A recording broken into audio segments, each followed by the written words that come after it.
I am hot, sweating beyond my mind.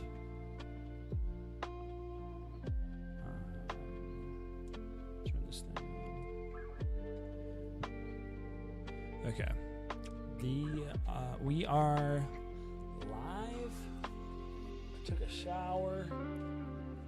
I think I got everything I want. Got some interesting stuff to show you today. I want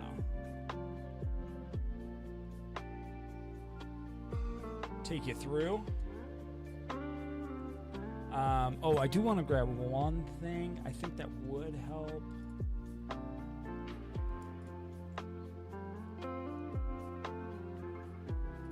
I'm thinking, will it?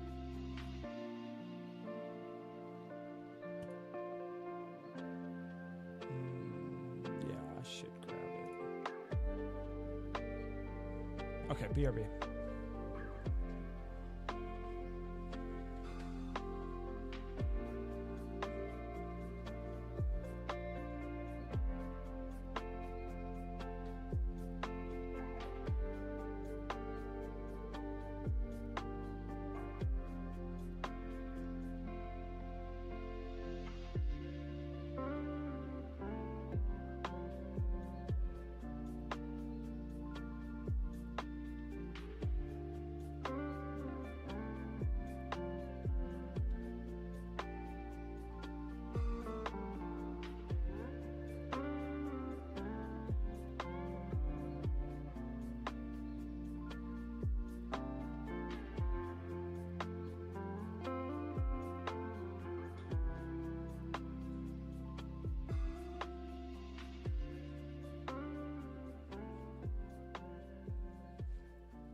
That's way too. Hang on.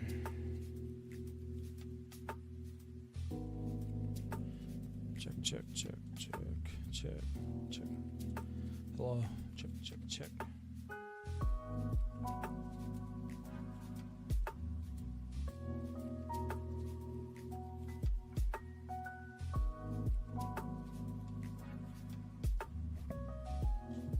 All right. I think that'll do. Turn this light off and push to me. Hey guys, what a day! What a day! I got some stuff. I got the good stuff. It came in. It's here.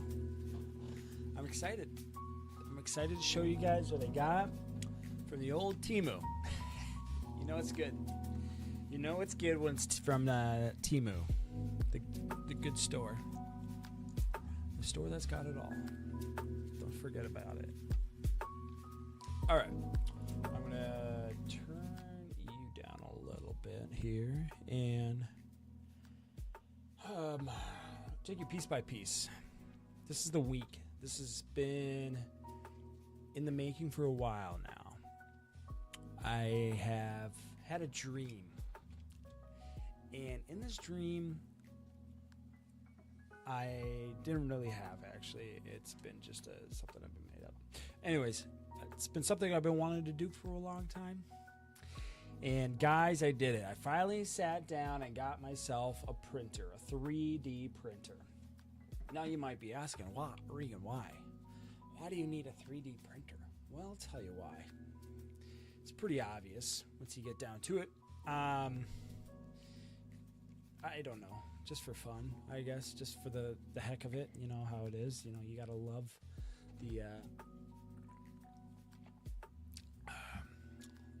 the love of the game.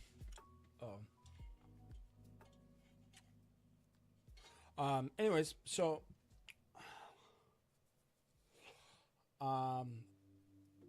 first prints right here. It was just the sample that they had. So these are the boys. I love them. well, they're pretty sweet actually. They're Brooks or Rooks. I don't know. I wasn't really into chess. I think I gotta take my hat off. It's too hot. Way too hot. Oh my gosh.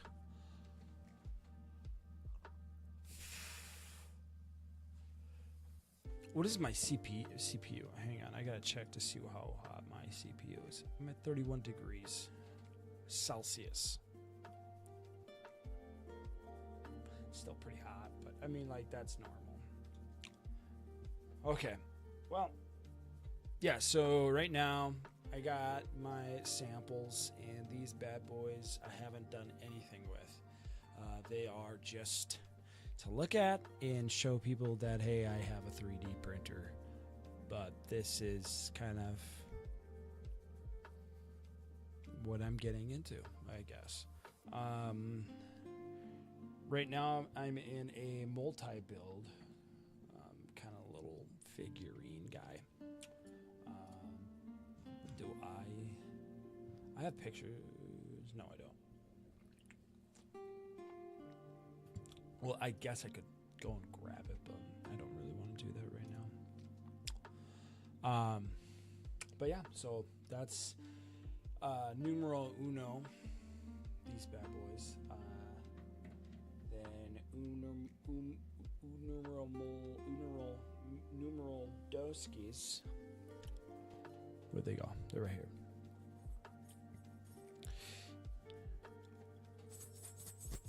Hear that? You hear that? Those are bells. Not really. Check these bad boys out. Metal dice. Finally got some nice little dice for Magic the Gathering. I haven't played in a while. That's what I should do, actually. Where'd that I dropped one, and now I don't know where it went. Where the heck did it go?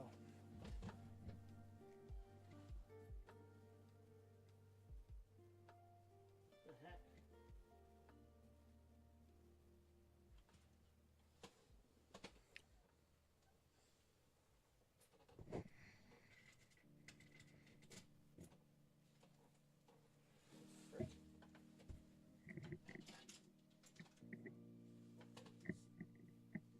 Oh, and this is just the normal dice. So this one right here, pretty legit actually. And right now there's a big stream of water going right down my nose, and I could feel it. Pretty sweet. Not bad. Not bad, not bad at all. But you know they're legit when you can hear that. Alrighty. But I mean, you got all kinds of dice here. I can show you. There you go. Yeah. That's pretty legit. Anyways, so got that. I got this little cool guy, which is a LED type thingy. Oh, I should plug in this guy. Hang on.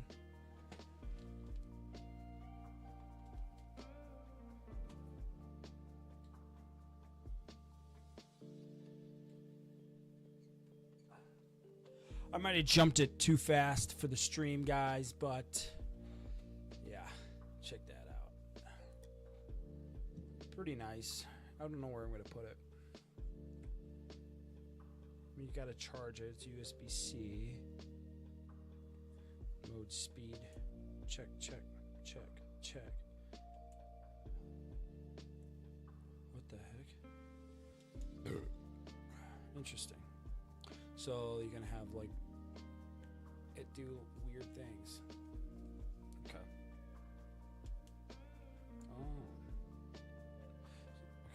Well, anyway, so that's numero tres. Numero. What else did I get? Oh, I got this bad boy. I haven't tried it out. I got some new fans on my computer. Some Leon Lee. But I decided to grab an off-brand one. Which I'm now thinking. Well, first off, it's not the right size.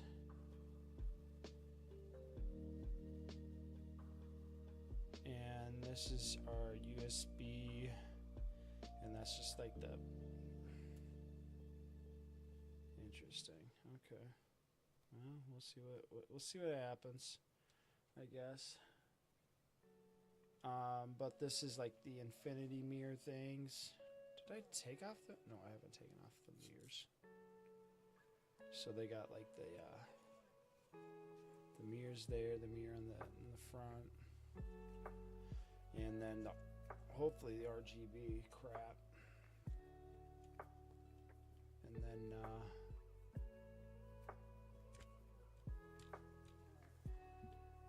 hopefully it'll cool it down a little bit more. I do have a 140 millimeter fan for my exhaust that I need to fix, and it's an issue. All right, numero cuatro.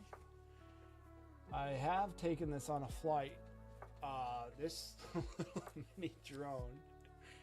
Okay, you know it's Timo, so you know how Timo is. I have yet to take this out. Oh, this thing looks like it's movable. Interesting. But this thing is so flimsy right here. I thought it'd be a lot bigger, to be honest. But I have taken it on a flight. It doesn't stay the most straight, but I'll probably take it out on another flight outside. And then check out this HD camera that it's got on it. And then it also has got this obstacle detector, which doesn't really work, if you ask me, because it literally did not dodge an obstacle, ran right into a wall. So I don't know if it actually works. We'll find out. I'll find out. Last but not least, I don't know what I'm going to do with this, but I got it in, and we can play with it a little bit here. But this is a micro camera. Check out this thing. Let me turn on the lights. Look at that. And I got a setting here. Oh, let's make sure I'm straight. If I do it, here I am. Oh, my camera's all messed up. Well, let me do, before I do anything, I'm gonna go here and fix this camera, because this camera's all dirty. But it comes with these little attachments, and I want to try out these attachments and see what they're all about, because no better to explore than now. You know what I mean? Jeez.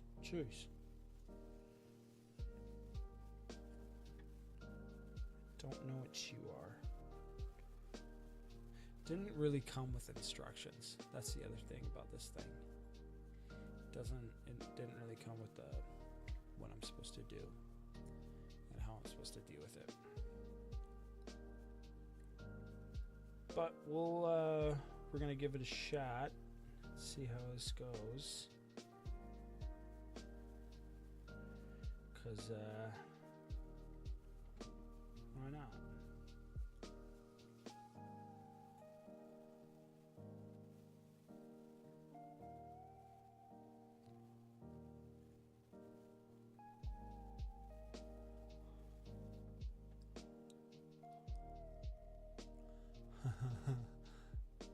That's funny. I gotta take off this plastic thing because there's a mirror on it, and I don't want you guys to have to deal with that.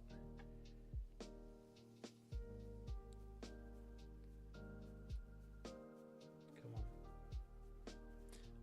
Maybe you'll see what I can do. I'm doing right now.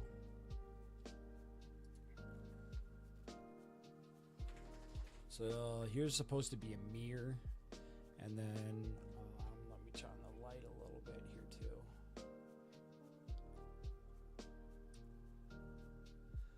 You can see my fingerprint.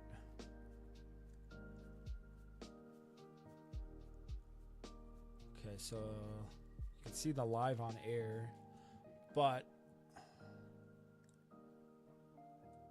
this thing supposed to come off. Shoot.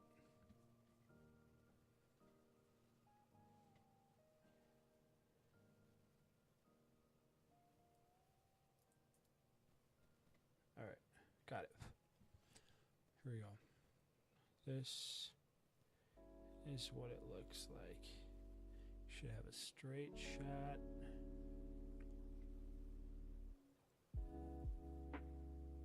Get a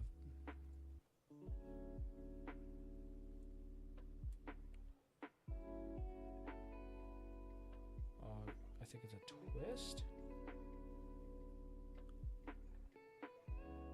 Interesting. So it's a twist. Now I don't know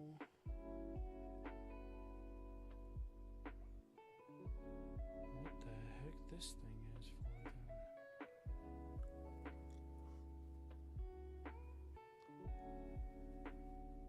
Okay.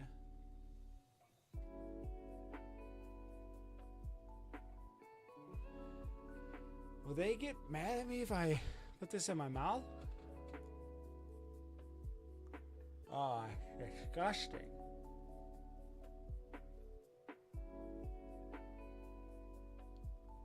Oh, my word. All right.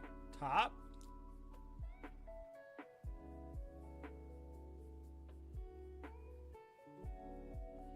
Huh.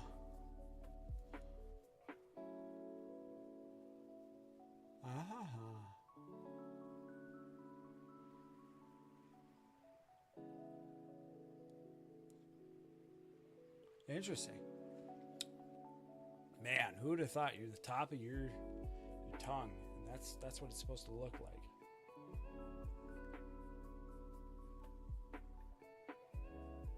Now there's a button on here. I have no idea what that does.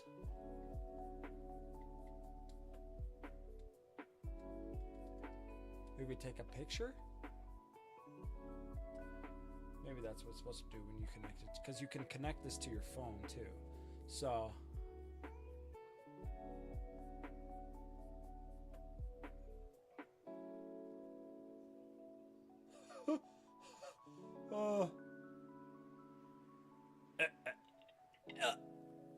I'm gonna puke on live on stream. Holy smokes. Okay, well, that's I don't even know what to do with this. I really have no idea.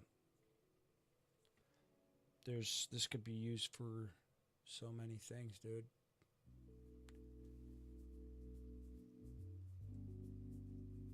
And I just don't. I'm trying to think. Like, I mean, you could use it for so many kind of bad things. I don't want to use that for that. I'm not going to use it for that, I should say. I guess I could use it to like look, like, you know what, dude, you know what we're gonna do? Look at this inside of this thing here. Can I even fit this in here?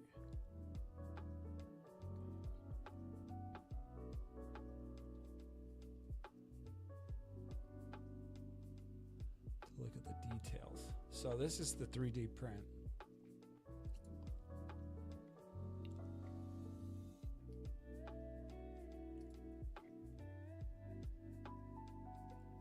Ooh, I'm sorry. I'm sorry. Okay.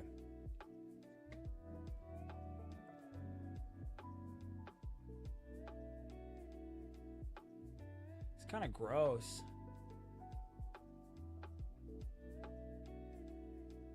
So they got this this staircase.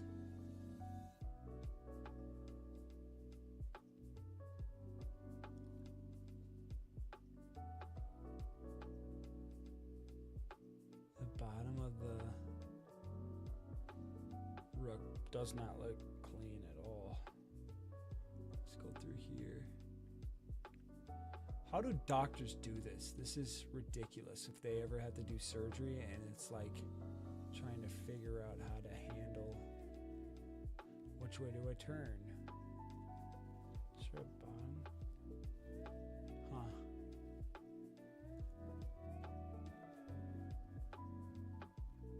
Interesting.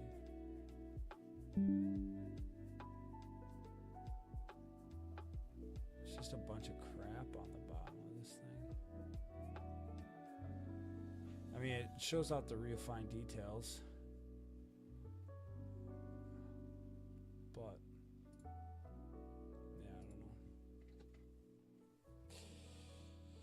I don't know. Anyways, that is my finds. Little finds I want to share with you guys. Something I love, you know what I mean? Actually, I think this thing is... I have no idea. Yo. This gotta be like... Because this thing...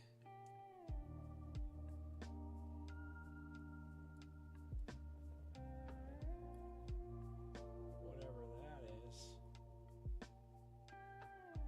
I think it's gotta go on the other side, maybe?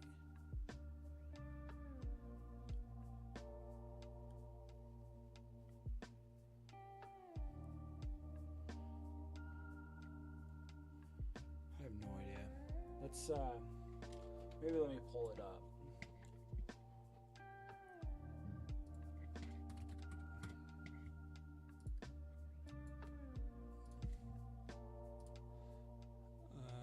It's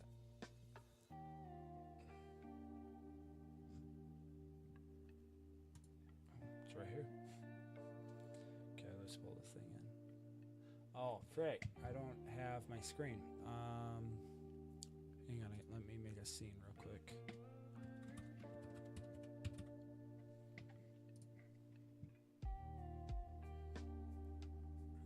Let's go sources. Sorry, people.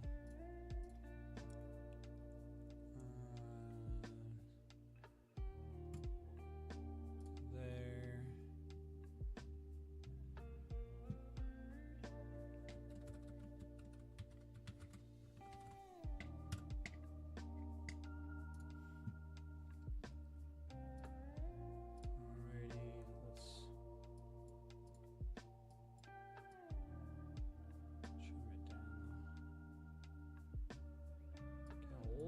Big for me.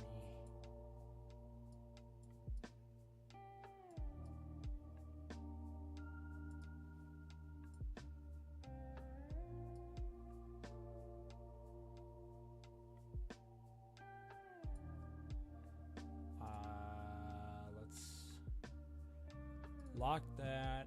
I'm sorry, people. I do want to make it also aesthetically pleasing to you, so I need to find a good background that would be nice for you guys to keep up with when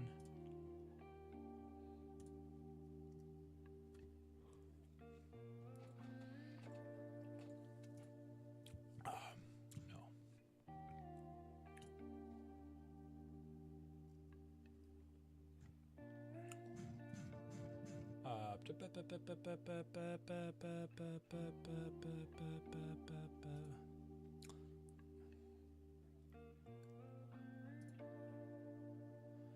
That's BA, dude. Okay, let me add this background to this image.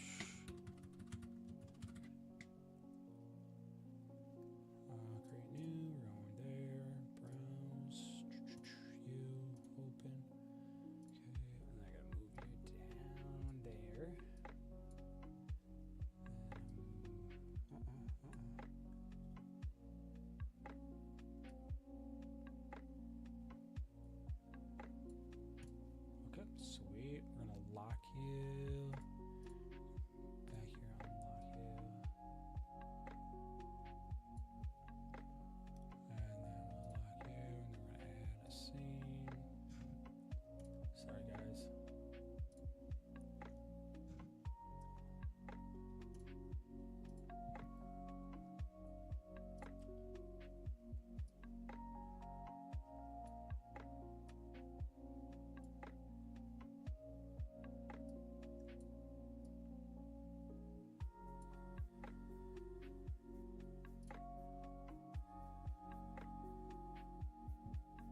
This is a sweet Batman picture, dude.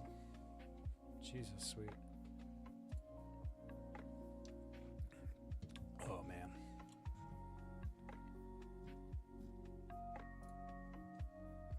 Nah.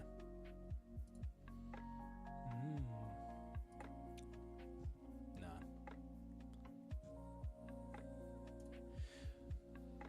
Oh, man, sweet. Anyways.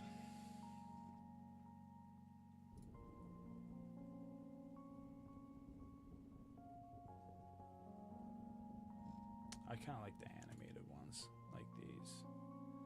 It's kind of my favorite.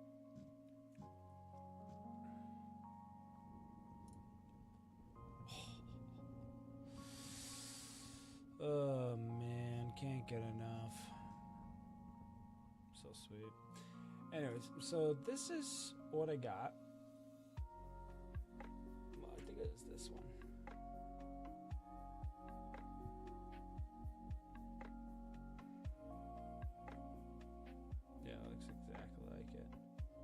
Okay, but what do... Okay, let's see.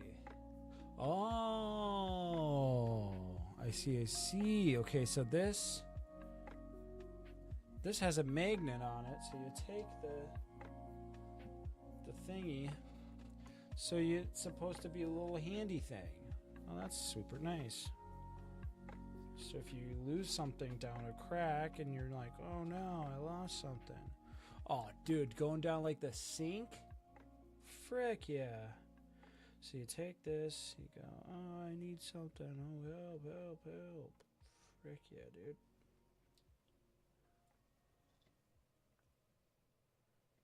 Go like that, and then you can pull. So that's going to be staying there, and then you got... That's actually, it looks cool too. I'm not going to lie. Check this out. It just stays in that one spot. So, and it's pretty. Let's turn on the light here.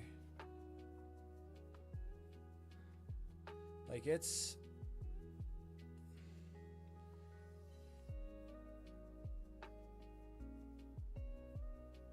Oh man, I got a big old eyelash right there.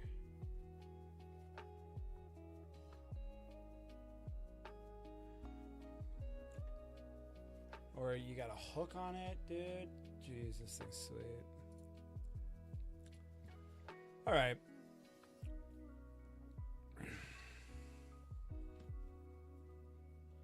Let's unplug that so I don't get distracted again. And we'll put you just on the old BIBLE. All right. I did want to.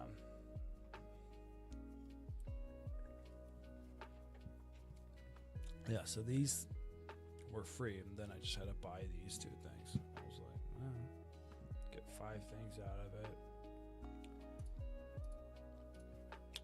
I should probably do it.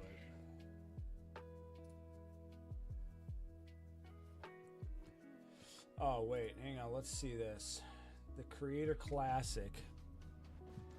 This is huge. This was happening today, wasn't it?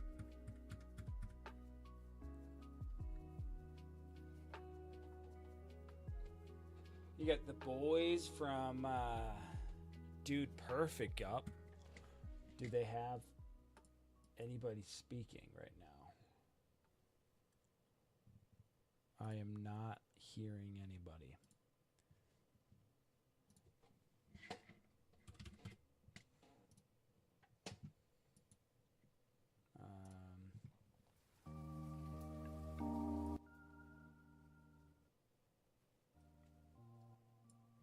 Perfect. Okay, well, what is going on here?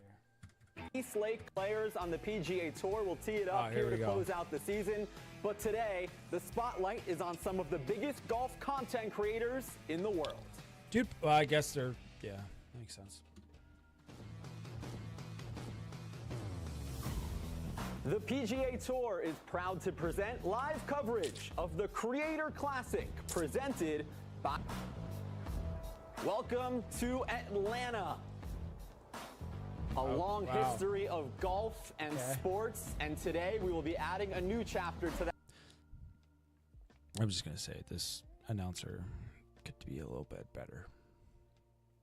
I mean, he's got a high bar to make with the Creator Classic. These are the most entertaining people in the world, and this is all this guy's got. That here at East Lake Golf Club, the oldest golf course in the city of Atlanta, established in 1904, and 120 years later, it has a new look for today's tournament and the Tour Championship this week. 16-player field, golf influencers and content creators. 9-hole stroke play competition, back 9 of East Lake Golf. Top 4 players after 8 holes advance to playoff. A chip off on the 17th hole will break any ties. Playoffs on 18th hole will determine the championship. Week as well, Jake Marsh alongside Mark Immelman. Dude, Perfect's got to win this. Mark, we have a tremendous tournament format for you today. Jake, we do around a fantastic restored East Lake Golf Club. 16 players will play 8 holes. They even got some guy from Britain. 8 holes, the back 9 here at East Lake. After 8 holes, the top 4 outs play. Come on. I'm Jake. He's Mark. Dan. Jake Marsh and Mark Immelman, and they have got also people on the course and interviewers. Roaming to Janae. Good afternoon. Ladies and gentlemen, welcome to the inaugural Creator Classic presented by Blackstone. The ceremonial opening tee shots will be hit today by Sam Riggs Bozonian, Frankie Borelli, and Trent Ryan. Oh, man. First up, from St. Charles, Missouri, by way of Harvard University, Sam Riggs Bozonian. There you go. Oh, bushed it right out the bat. Oh, man, that sucks. Man, that sucks. All right. Biggest Riggs, moment of his life right now. Play. Never heard of this See guy. if he can pipe one down the middle on this one shot. His hat's a little crooked. All right, nice free pass there. You heard the commentary. He goes, well, the ball's on the tee. That's the first win because these guys, He's got to be pissed. Does not look straight. Not look straight at all. You see these? This is the ropes that keep people in line and check. His ball beyond this hill. Heart is pounding. All right, off to the right. People laughing at him too. From the kitchen of Borelli's restaurant, Frankie Borelli. The #1 New York Islanders fan in the world. That's what I'm calling him. Frankie Borelli, the lefty. Well, he's seen his buddy miss off to the right-hand side. Yeah. Your heart is racing right now. That was a good swing. That was he loves it. swing. Pipes. Watch this swing, though. This is... I love it. Could be a little bit more straighter here. But the finish through, it's just... Look at that. Just... Your heart is racing right now. Can I do slow-mo? What is this? I have no... Oh, it's this. The sound. He loves it. Pipes. It was a great swing. Yeah. Oh, he It loves was a great it. swing. Same, I'd say it though. It probably with the same distance as his partner, but I mean, And last, still but not fairway. least to the tee, born at nearly 14 pounds, from Cedar Rapids, Iowa, Trent Ryan. Trent Ryan broke 90 for the first time just a few weeks ago, and here he is on the tee box with some issues teeing up the golf ball, Mark. No jokes, folks. Your hands are Oh no.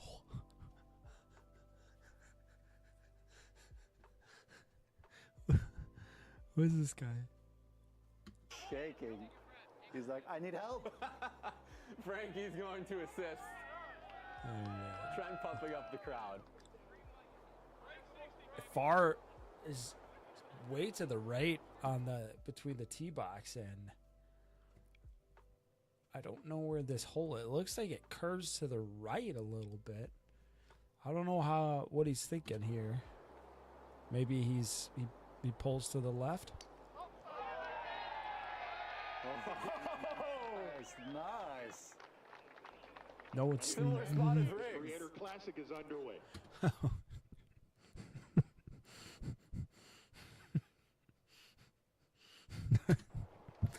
So the four players get us going, and we are officially I need to underway. see Dude Perfect And they here. were under the spotlight there, as we have about 7 minutes to go until the first tee Yeah, shot. absolutely. We're watching the players warm up there. On the entire golf course has been range, All has right, been let's go. removed. So these guys and girls warming up do not have to worry about balls going in the water down there this afternoon. Yeah, thousands of fans, 16 Come on. content creators following 4 foursomes. And that's a whole other layer to this thing, Mark.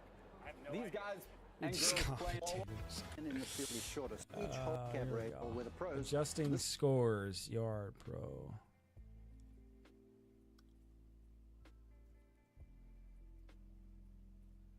What the frick? This is just a handshake opener. They're like footless. All right, who's up? 16 players in the forward play crew. There's Tyler Toney from Dude Perfect. He'll be part of our first group teeing off at 4:12 in just about 5 minutes. So much buzz surrounding this event. Okay, come on. Inside the one and only is for this gosh. year's PGA Tour. On with all Who this are open you advance. I guys? think because these firm girls are going to have infinite Let's freaking go to 10 it. months. championships. Incredible Oh, they're work just by playing their So- shot.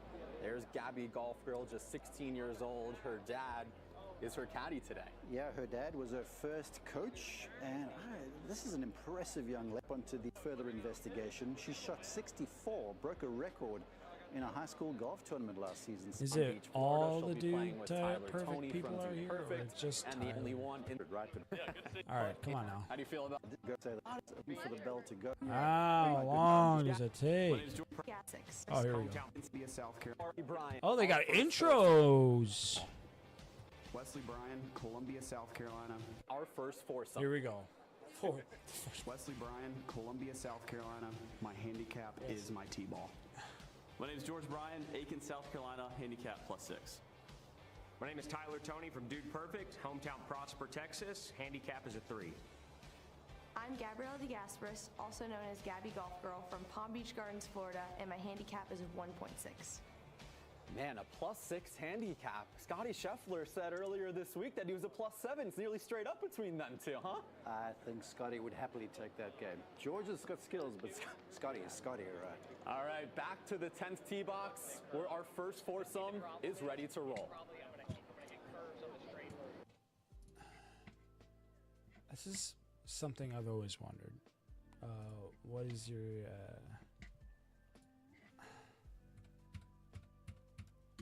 Also known as Gabby Golf Girl from Palm Beach Gardens, Florida, and my handicap is a golf? What is it?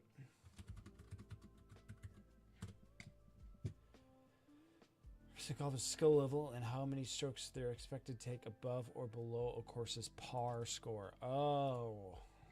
1.6. Hometown Prosper, Texas. Handicap is a 3. I'm Gabrielle DeGasperis, also known as Gabby Golf Girl from Palm Interesting. Beach Gardens, Florida, and my handicap is a 1.6. And a +6 handicap. Scotty Scheffler said earlier this week that That's he was a pretty big. Welcome you to the Tilly Bride. Tour card. He also has a win, the RBC Heritage in 2017. We didn't get that for the first guys. That's a narrow but golf course, that's all Harbour right. Town, and he said that his handicap is the driver, which is the club in his hand. This hole is 409 yards today, straight away, landing area blind. I want to favor the left-hand side. It's got to be straight ahead, right?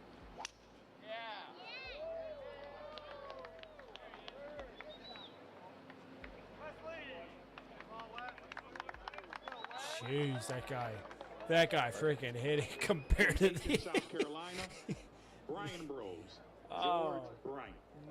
man, he George showed those Bryan, guys out. a standout on the South Carolina golf team, helped his team reach the NCAA championship, and he can play almost, if not better than his brother any given day. He won the Southeastern Amateur Golf Tournament about an hour and a half away down in Columbus, Georgia, at a Donald Ross Design, the Country Club of Columbus. This is my guy. Just love that golf swing. Piked. Wow. Just a Now drove his little brother. bit Texas. farther. Dude Perfect's Tyler Tony. Tyler Tony and Dude Perfect have completely taken over the internet. More than 60 million subscribers on YouTube, the Texas A&M Aggie. We'll add one of those in yours truly after I heard this guy got it. walked 140 yards on Lego. Staggered stance. He's not This gonna is hit easy it for like him. that though. Yeah. No way. Look at this.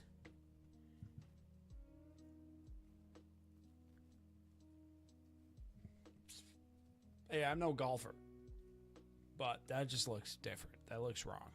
That doesn't look right. This is easy We'll for see him. what he got.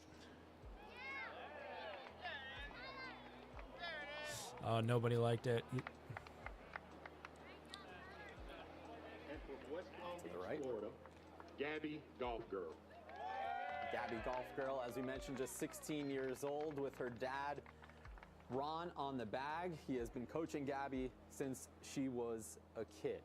Well, you can see the energy there. She's got to go to the forward tee, and now the energy, the adrenaline is surging through that little system, and she wants to run down there, but you could see the sanity sort of set in, going, okay, can't be running down there, maybe get out of breath.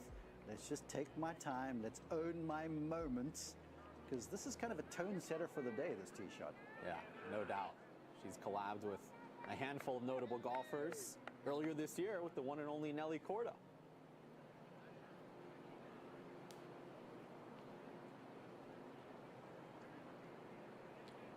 Curious.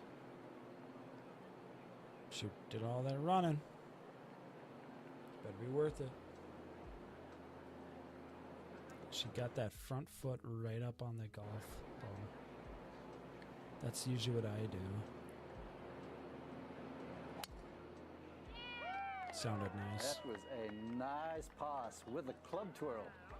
Nice and easy. Post that one. Simple game. So a Simple. fantastic start for the 16-year-old Tyler's got to feel like an idiot. He's the only one that didn't get in the fairway. and group number one Oh, is off man. and running. Wesley Bryan, George Bryan, Tyler Tony, Gabby present. They're going to do their other shots, or they're just going to do their tee-offs? County Nights. We have an Strictly about event PGA review. Gabby Commissioner. Golf Girl is first up as we welcome in Oh, Dan here we go. Rappaport. Good afternoon, Dan. What's going on, boys? I'm definitely a little sweaty out here, but ready to watch some golf. Who's this guy? All right, She's let's got see about what she got. 130-ish yards up the hill to a front pin. These greens are very firm. That's been the talk of the tour this week, is how firm these new greens are. So she's got to hoist one up here. Oh, It's on a good line. Just don't know if it'll hold. yeah, not In enough. front of It that looked one, like you she. can see the body sort of stall through contact. That hole is about 7 yards above the landing area, so almost. Look at this shot, though. Like, So she's got to hoist one up here. I don't think she got underneath it enough, or at least she put the club down more. I feel like you need to keep it straight if you're trying to get it up more. That one's to Hunter. Tony will be next, and the only member of this foursome to miss the fairway off the tee. Yeah, pretty good starts. I'd imagine they were shaking in their boots, but 3 really good tee shots. Tyler blocked one a little bit. Something. And he said he does not have a lot of experience playing stroke play events. He's going to come up well short. That Bermuda rough is not long. Got a resume that's just in a different category than anyone in this So it tournament. is like And with straight that, he's ahead. got a little bit of a target on I his can't back. I see saw the- some oh, chatter there it is. online. Is he a PGA Tour player? Is he a creator? He's got something to prove today. Sure. Whoa, whoa, whoa, whoa. Look how small this club is. Is he a PGA Tour player? Is he a creator? He's got something to prove today. I feel it's too small for him. The wedge Kind of game a low is his- driving one. The wedge game's his calling card. And he'll have that for birdie to start and put some pressure. Fantastic tee shot as well, Dan. Yeah, really, really good one here. He was hitting it really nice on the range. You know, George has quite a game of his own. He's an All-American, I believe, at South Carolina. In his That's mid-30s. the other thing is Ty's going up against a bunch of college guys that went D1 college. So He's playing these the guys PGA know Tour how to event. play golf. Came really close to winning the Q at Myrtle Beach, so definitely one of the favorites here. He's coming in a little That's left. going to come off the slope. Watch this, George. All right, little backstop in behind there, but you can see the firmness of the greens already. Brian Wesley, that is, coming in with a wedge that We're here at the range at the Creator Classic. Feel great. You know, ready to watch me, but I'm This just is glad Rogers. everybody on the Whoever the heck that is. driver. He shot on 10. All right, here we go. Driver. Tee shot on 12. What the fudge? That did not just happen. So, some probably both Brian And I play big money and dumb money on you. Money on on the hill. Green That's great for the folk. This such as money and dumb money. 5 shots. 15 driver. That's the tee shot on 10. All right. Driver. Tee shot on 12. Driver. 13 driver. 14 driver. 16 driver. If I hit 5 good drivers and then 5 good approaches, We in there. and make 5 putts. You got to get him close, though. Yeah. If all those things go right, nobody could beat me, baby. Nobody. I love the enthusiasm. I love the confidence. That's why we love you. Baby. third group teeing off at Y'all better tune in. Tune in, baby. All right, thank you to Bradford and Roger Steele, who All right, will be whatever. a part of our third group teeing off. That's all I wanted to see. I mean, those are the main guys that were playing. That's all I cared about, you know. That's sure. You gotta love it, dude. You just gotta love it.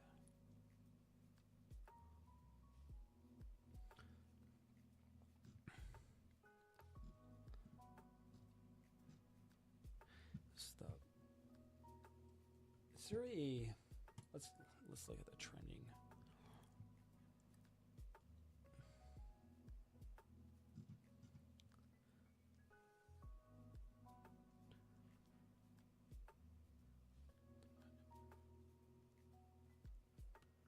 Why democracy is mathematically impossible. Democracy might be mathematically impossible. This isn't a value judgment, a comment about human nature, nor a statement about how rare and unstable democratic societies have been in the history of civilization. Our current attempt at democracy, the methods we're using to elect our leaders, are fundamentally irrational, and this is a well-established mathematical fact. This is a video about the math that proved that fact and led to a Nobel Prize. It's a video about how groups of people make decisions and the pitfalls that our voting systems fall into. What the heck? One of the simplest ways to hold an election is to ask the voters to mark one candidate as their favorite on a ballot. Yeah. And when the votes are counted, the candidate with the most votes wins the election. Makes sense. This is known as first past the post voting. The name is kind of a misnomer, though. There is no post that any of the candidates need to get past. The winner is just the candidate with the most votes. This method likely goes back to antiquity. It has been used to elect members of the House of Commons in England since the 14th century, and it's still a common voting system with 44 countries in the world using it to elect its leaders. 30 of these countries were former British colonies. The US, being a former British colony, still uses first past the post in most of its states to elect their representatives to the Electoral College. But first past the post has problems. Hang on, let me get another drink.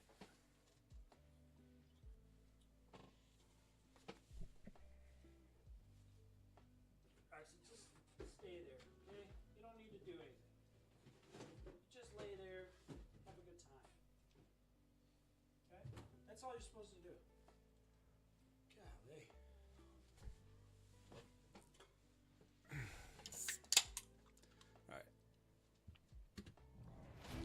If you are selecting representatives in a parliament, you can and frequently do get situations where the majority of the country did not vote for the party that ends up holding the power.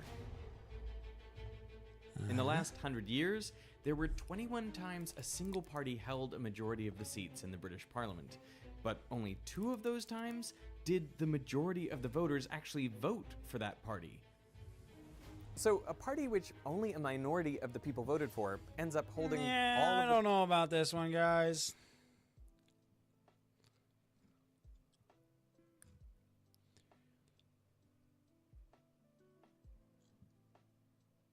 All right.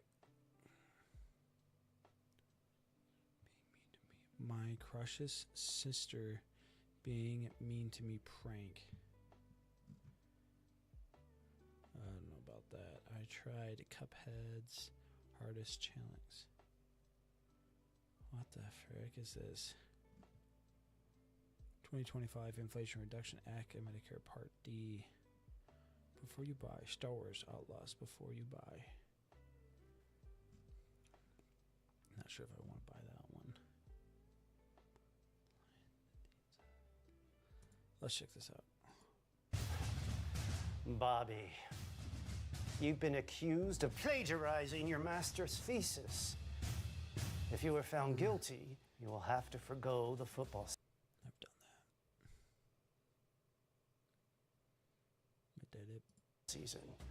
But if you confess, I will make it only half the season. I'll make you a deal. You tell the truth, you can have this ice cold bucket of Bud Light. All you have to do is confess. All right, I'll go first. Grease the wheels a little. What? No. I confess that I practice my halftime speeches in the shower before games. Professor Wilkins, you want to confess anything? No. All right, I'll go for you. Professor Wilkins has been taking karate classes ever since that saxophone girl put him in a headlock. That was a secret. Now it's a beer. Everybody, let's focus, please. Hey, oh, we having beers? Yeah. No. All you have to do is confess and you get a Bud Light. Oh, okay. When I order pizza, I use a British accent, and now the girl at the pizza place thinks I'm British, and we've been dating for 4 months. What? Whew. That feels good, right? Yeah. Bobby, did you cheat?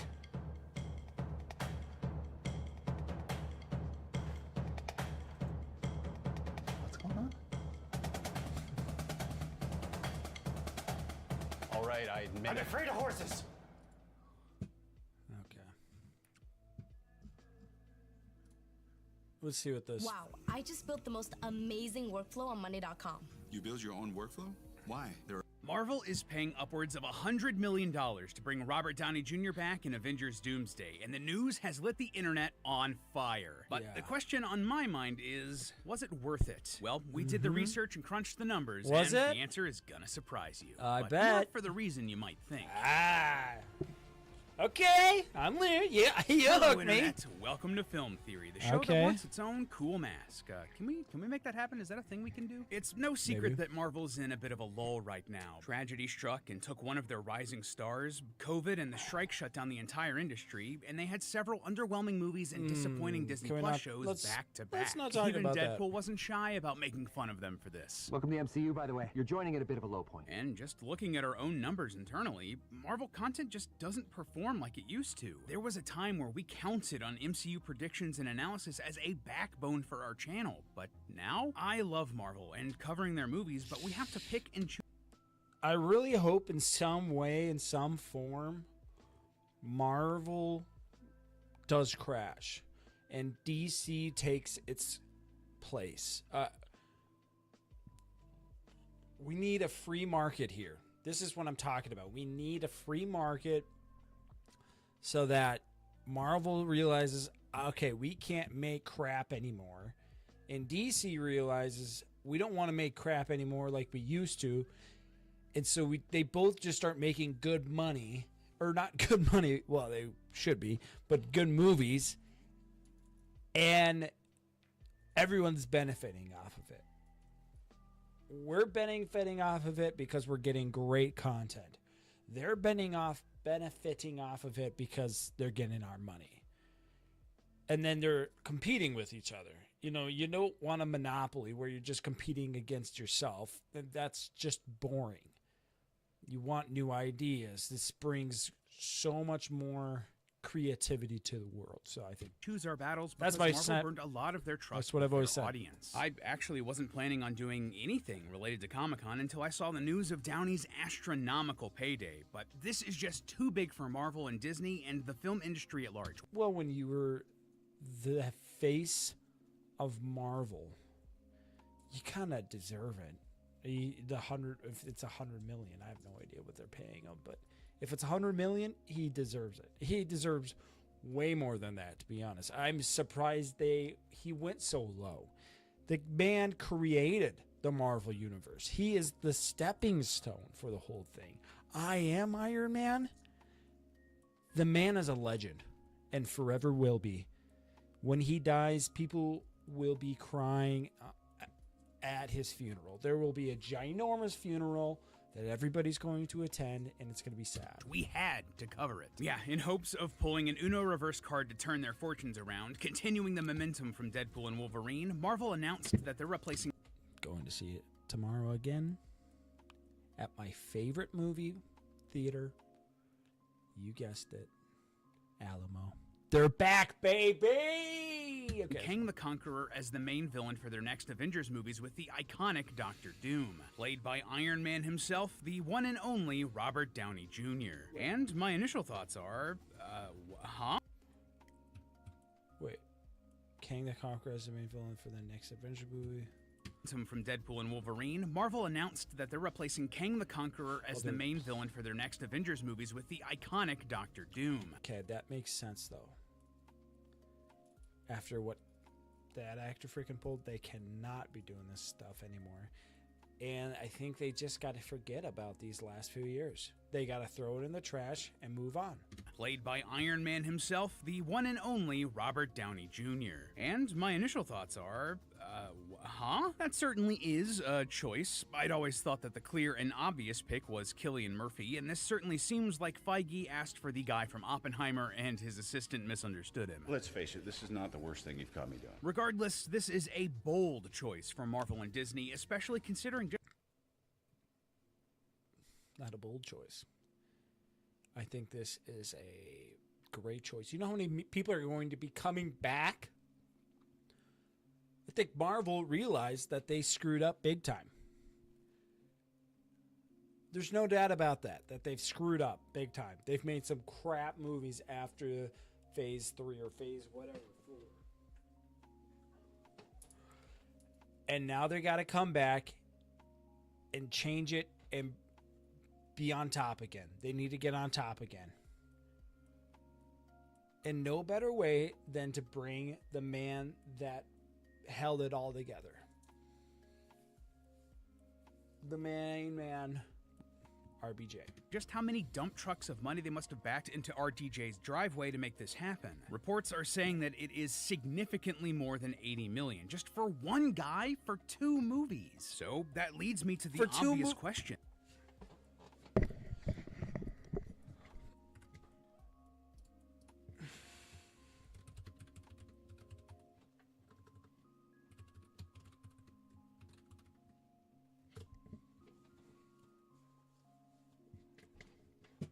$25 million plus. Okay, Will Smith. Okay, Will Smith. How much does he get?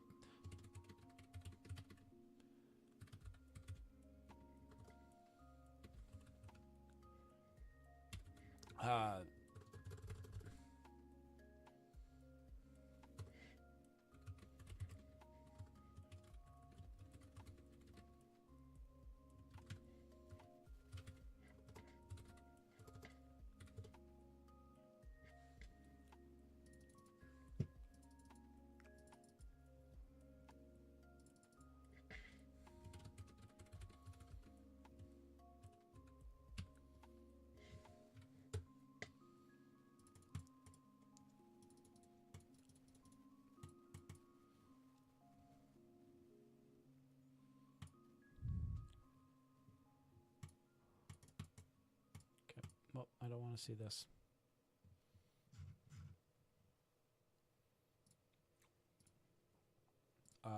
Let's Pedro Pascal.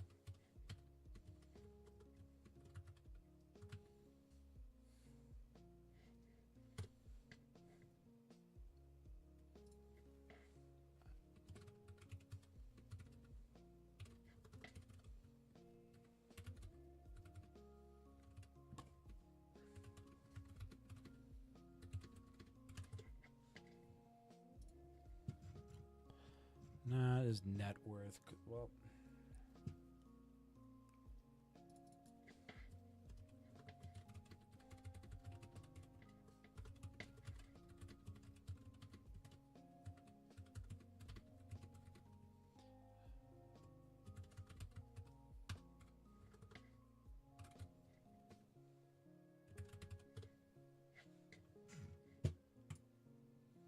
how much are they paying him?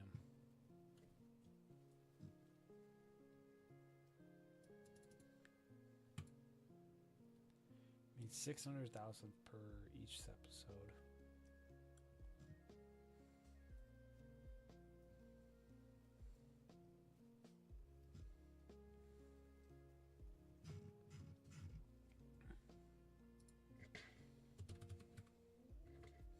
All right, let's RDJ.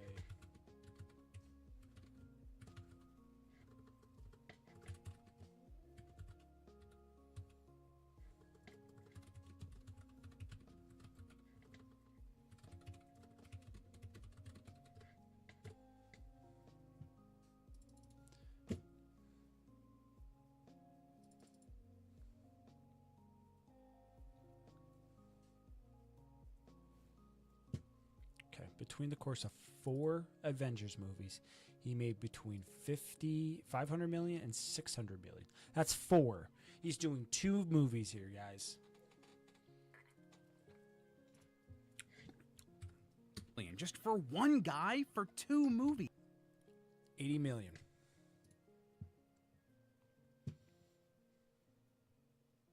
For 2 movies. Let's do the math. Okay, let's okay, so my guy before in 4 movies, he had about 6 between. We'll do 550. Divide that by 4. He's making 137,000 per movie.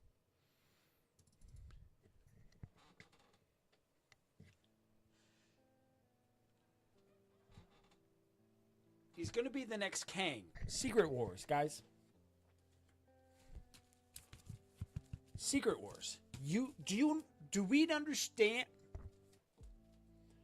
Do we understand how big Secret Wars is going to be? Do we understand that Secret Wars is going to be beyond what we know anything? It's Secret Wars. I mean, we're bringing together X-Men. We're bringing together everything to this point. We're bringing back old characters, new characters. Everyone's colliding. Deadpool's probably going to be a Wolverine. It's going to be just like Wolverine and Deadpool, but way bigger in a sense. That's going to be throughout the entire universe. It's probably going to bring things from Disney Plus, from TV shows the What If series. More than likely, is going to be doing that. Do we understand how big this is going to be? I mean, I know Avengers Endgame, Thanos, that whole thing, that was huge. But this is going to be even, this is going to be massive. It's going to be massive. So that leads me to the obvious question. Will this be worth it? And I don't just mean the money. Is it worth it to bring RDJ back from the perspective of the fans, for the story that they're trying to tell, and for the amount of money they have to spend? It's Secret Wars. To make this happen? That is what I want to answer today, loyal theorists. Was bringing back Robert Downey Jr. for Avengers Doomsday and Secret Wars worth it? Or are Marvel truly doomed?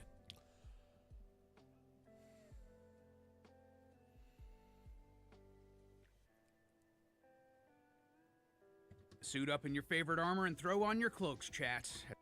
I mean, look how BA this is. This is obviously going to be BA, and it's going to be a multiverse type movie. So I don't know what else he wants. As we get to the bottom of this question. Now, the very first thing that should be in the forefront of Marvel's mind when they make a decision like this, and for us when we ask whether or not it was worth it, it's not the money, but how it impacts their fan base. Yeah, the fans are the single most important part of these franchises, so was it worth it to bring back RDJ for the fans? We mentioned at the top of the episode that the MCU has been in a bit of a rut, and both Marvel and Disney as a whole have needed a big PR reset. Like, sometimes it's hard to remember because it seems like a billion years ago, but 2023 was an awful year for Disney. They had flop after flop with Ant-Man Quantumania, Indiana Jones, Haunted Mansion. Haunted Mansion wasn't that bad. Indiana Jones, can't say. I mean, they brought back, Henry Ford, but I don't think, he's an old man. Nobody really wants to watch that. Maybe some older people, but the people that are going to go see movies are going to be this newer generation, this younger generation. And I think Haunted Mansion was the newer generations to get to them. Was it good? Was it the best? Was it the best? Haunted Mansion, but it was all right. The other two, Quantumania sucked. Indiana Jones, I have no idea, but I'm sure it sucked as well. The Marvels, Wish. Marvels sucked. I never watched Wish. Haven't heard too much about it to be like, okay, that was good. It was rough, and that was just in the theaters. There was bad news for Disney Plus, bad news for their hotels and parks, bad news for their corporate. Disney to close Star Wars theme hotel less than 2 years after it opened. Disney gets personal in board battle with Peltz. Willow Star Warwick Davis slams Disney for removing the show from Disney Plus. Willow Star Warwick. Oh, because that's right. They made a new. That's right. Structure. They needed something to. Warwick Davis. That's that one guy. Yep.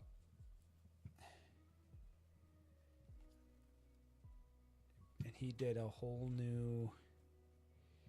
He did a whole new TV show on for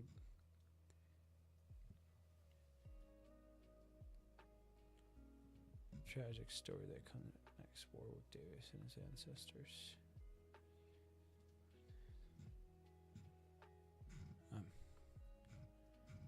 Yeah, right. You freaking just showed in. You didn't to even, make us all forget about that and move on. I'm researching. You have no idea what I'm doing. You just popped in. You have no idea. Put it in YouTube terms, they needed an apology video, right? Something to address the concerns and put people's fears at ease, preferably without a... Why aren't you back in football, dude? Why aren't you back? Why aren't you doing football? Huh? Yeah, that's what I freaking thought. Oh, dude, stay in. I have got something to freaking show you, dude.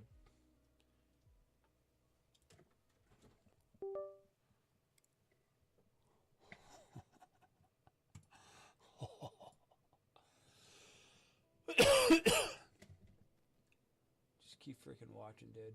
Just freaking keep watching. Okay. All right, you gotta find it. Okay.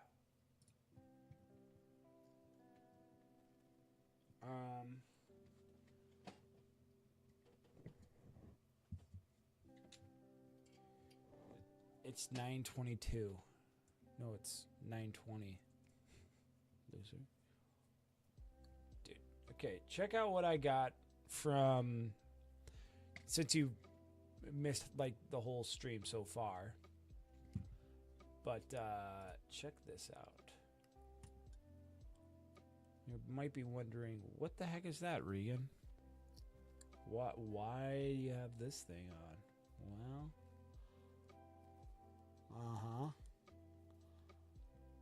Well, inside of my mouth.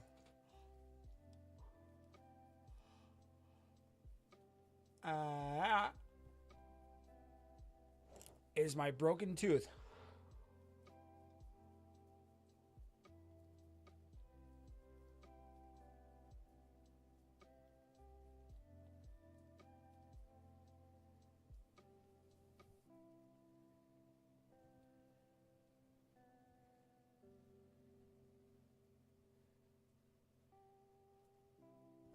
Interesting. It's like, hang on, let me clean off this. What happened? I have no idea. I think I cracked it, I think, in football. And then,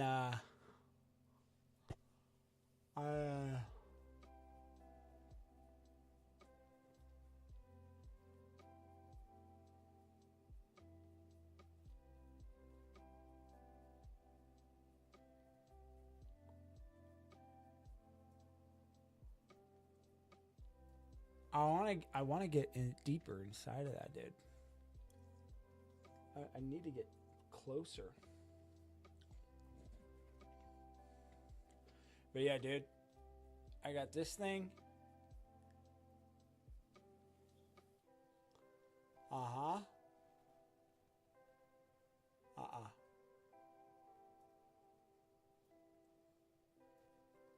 Uh-huh.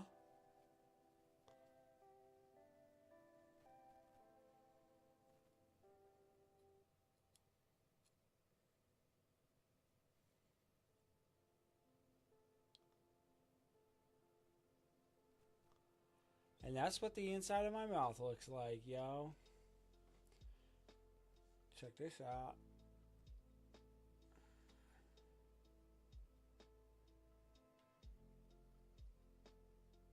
Big old bugger.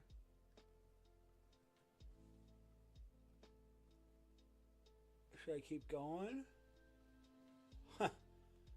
Frick no, dude. Oh.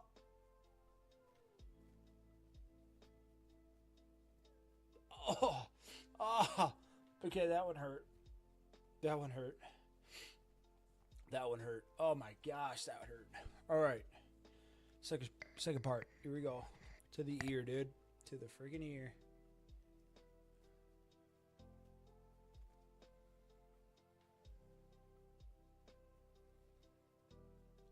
What the frick is that, dude?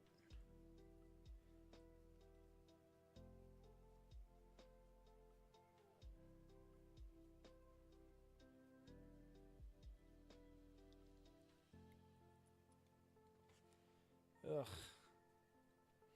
Well, I can't put in that in my mouth for a while. But yeah, dude.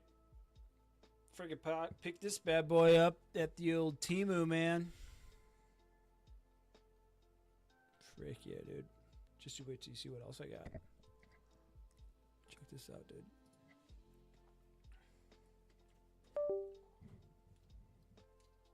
Let me just wrap this up.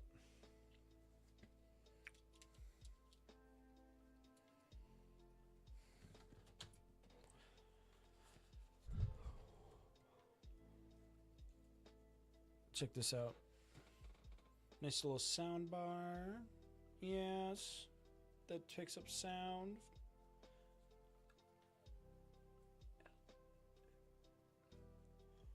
Yeah, it's pretty sweet. I'm gonna be using this all over the place.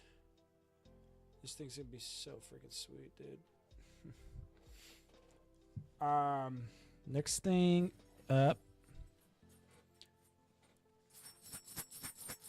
Want to take a guess on what that is?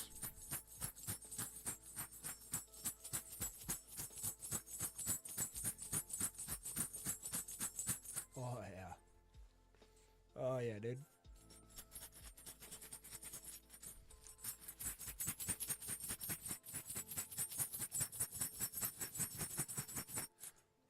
Give you one little guess. Just one guess, dude.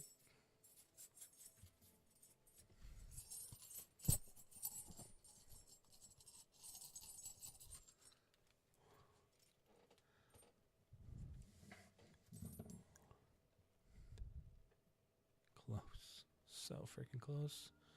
Not. Oh, baby. Look at that. What's that? What, you need a toy cider?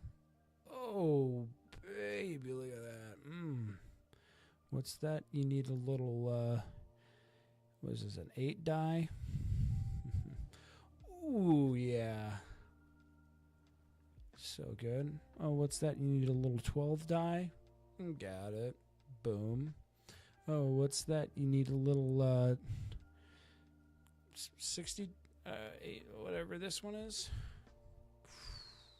Baby. What's that? You need a little another 8 die. And then the pyramid, which I think is just a 4.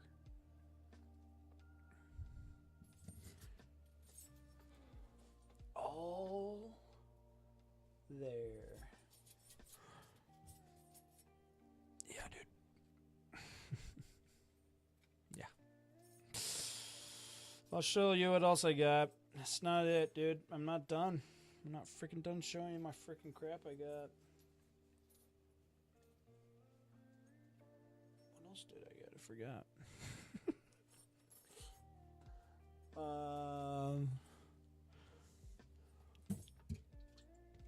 Frick, what else did I don't want to show you that yet, but I swear I got more than that.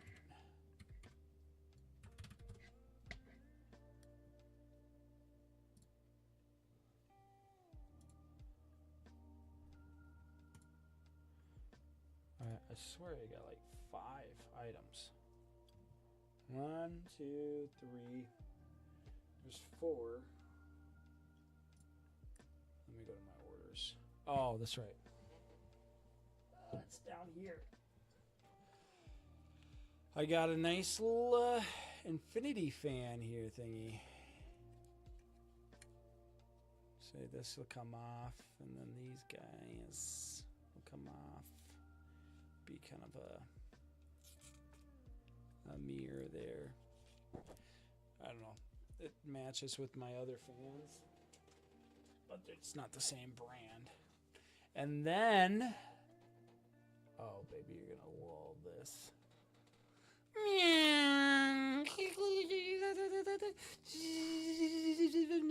Detecting.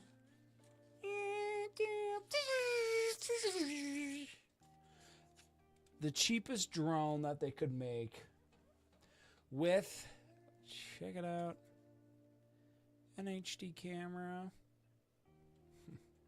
What do I? Yeah, dude. Literally what I got, dude. Yep. That's me. Dude, so freaking me. Oh, what the heck was that guy doing on there? So weird. Ukulele. This announcement of RDJ was their attempt at that, an attempt to shift the conversation. And when you put it hand in hand with Inside Out 2, a genuinely fantastic family movie, and Deadpool and Wolverine, it was. It truly was. A really solid movie that is hilarious and tugs at your heartstrings, it did the job. On the surface, every part of this decision is fan service. First of all, Doom 100% makes sense as a villain choice. Kang just was not connecting with audiences, let alone all the controversies surrounding his actors.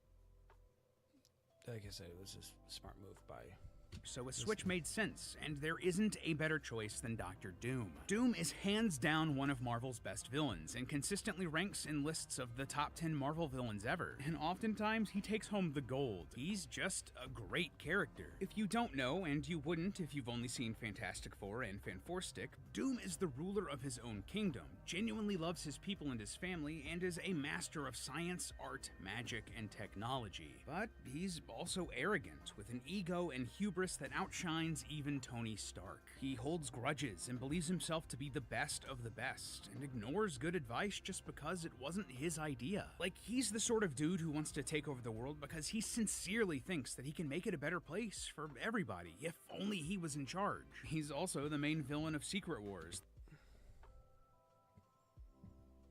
Dude, this is gonna be so sick. It's gonna be so...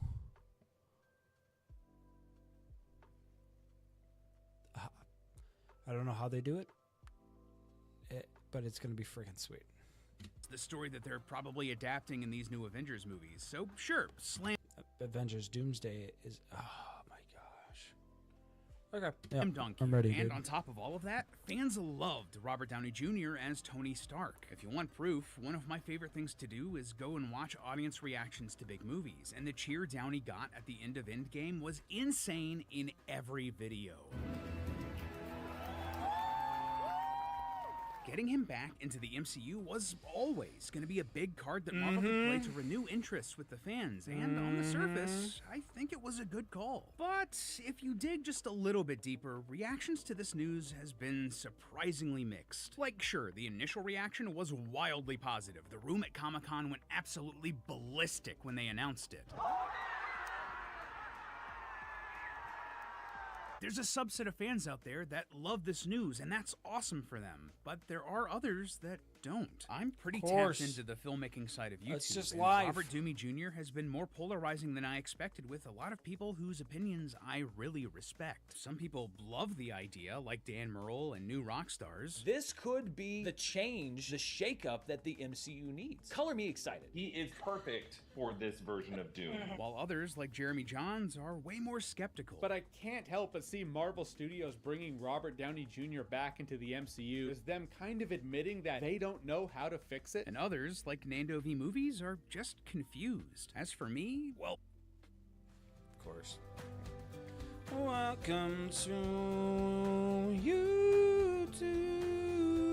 On the face of it, I don't love this decision, but I'm cautiously optimistic. Marvel's really needed a shot in the arm, and I'm not sure this is what I would have done to do it, but if it works, it's really going to work, and I can't fault them for that. But the real risk that they're running with fans here is going to be what this is going to do to Doom, the character. This version of Doom is, without a doubt, going to be what the average moviegoer thinks of when they hear Dr. Doom for years. They have one of the biggest movie stars on the planet who previously played one of their biggest characters hopping into this role. How could anyone look at Doom and not think about Downey after this? But the flip side of that is that because of the wide reach of these films, they have a massive influence over the perception of these characters throughout all of pop culture, including the comics. Like, Wolverine was popular in the 80s and 90s. Arguably, he was the most popular X-Man. But after the movies blew up, his characterization and appearance changed, leaning way more on the tall, dark, and handsome Hugh Jackman version of the character instead of the Canadian fur gremlin from the comics. The same thing goes for Iron Man, Spider-Man, Captain America, the Hulk, Thor, Thanos, Loki. All of these characters changed to match the little differences from the movies. Changed costumes, tweaked origin stories, vibe shift.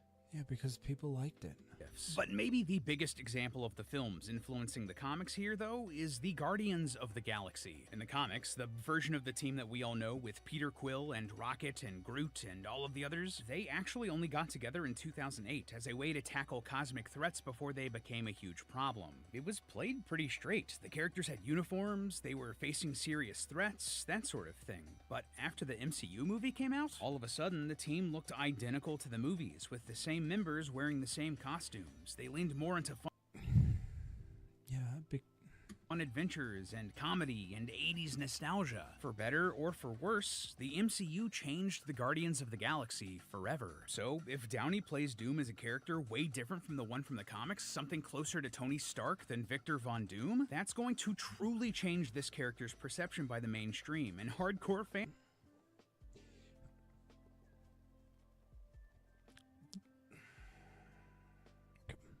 probably aren't going to like that. And it's also going to probably be... But you like the Marvel universe. You didn't dislike any of the Marvel universe because, you know, they changed how they looked. This is all about changing the look of Doctor Doom. That's really what we're doing, and what you're not liking, and why you're not going to like it. I think no matter what, you're going to like it. It's just potentially really confusing for the casual fan. They may look at Downey's Doom and think, wait, huh? Why is Iron Man green and suddenly bad now? And what if they want to bring Doom back in the... No one's going to think that. If they've watched these, no one's going to think that.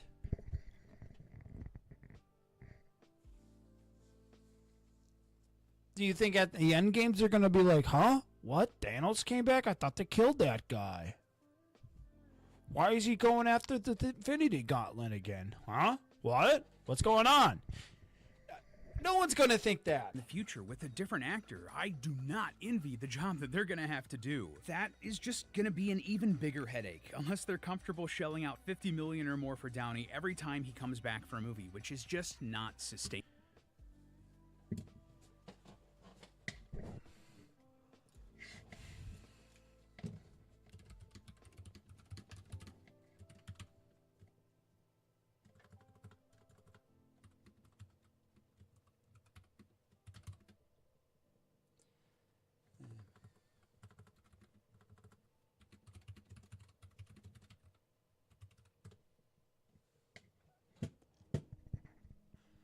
Over the course of 4 Avengers movies, 3 Iron Man saga, Marvel Cinematic Universe has pulled down between 500.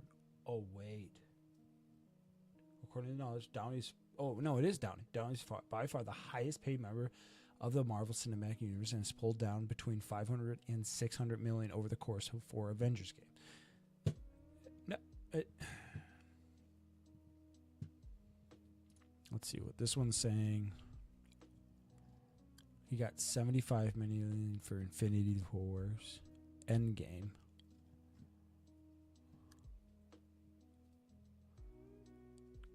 Age of Ultron. Okay, let's see. Iron Man 3 Avengers 39, 35. Let's see if that actually makes sense from what the internet just told me. I wonder, plus another 75, 150. And another 75. 224 out of 4.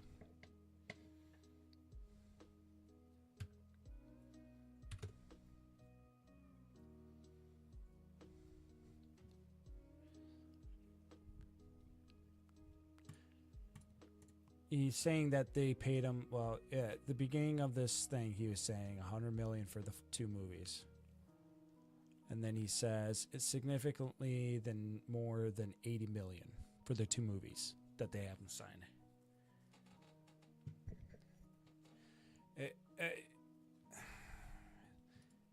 If it's this big of an event, which it is, because Endgame... Oh, $500,000 for Iron Man. 10 million. Then the Avengers for 40. Well, right around there. 32. Age of Ultron. 35. Civil War. Oh, wouldn't even count it, but it's literally less than he averaged for all the Avengers. If he's saying 50 million. They're literally saying... People are saying he's getting paid $100 million for the 2 movies.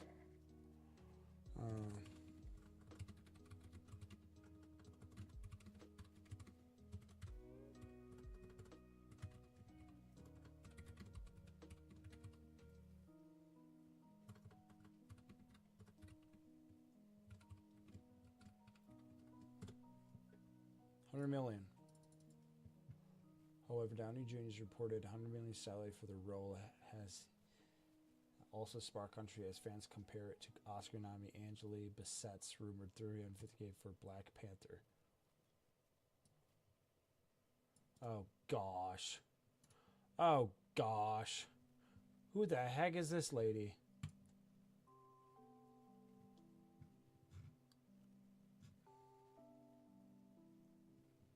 The disappointment.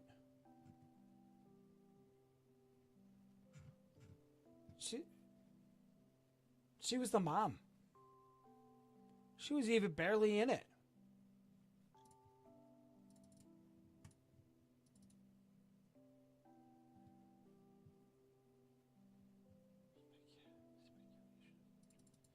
Robert Downey Jr. is the main character. He's what?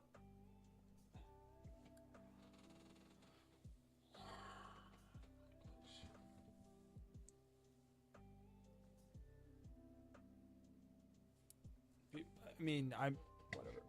Anyways, he's not over exaggerating. People are saying he's making $100 million for the role for the two movies.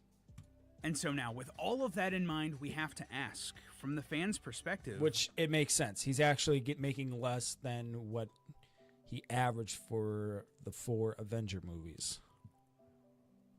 What is it?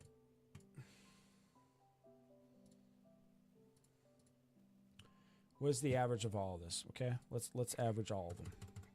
Let's average all of these. If this is true. If this is true. Plus 10...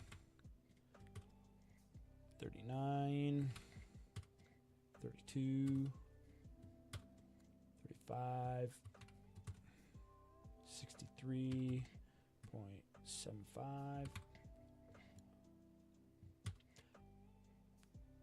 9.49. That one's interesting. This Spider-Man Homecoming, it's an interesting one. That's the one I would be more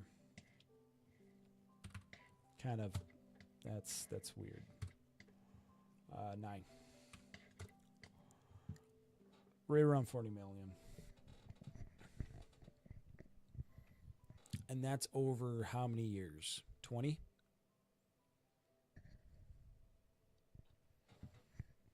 Gotta account for inflation too. But it's right around there. It's not that bad. It's actually a good deal. I would say it's a good deal. If he got $75 million for Endgames and Avengers, I think that's a fair price. But this is saying $500 million and $600 million over the course of 4 Avenger movies. 3 Iron Man outings and cameos in the Incredible Hulk, Captain America, and Spider-Man Homecoming. Oh. Wait a minute. Okay, so 4.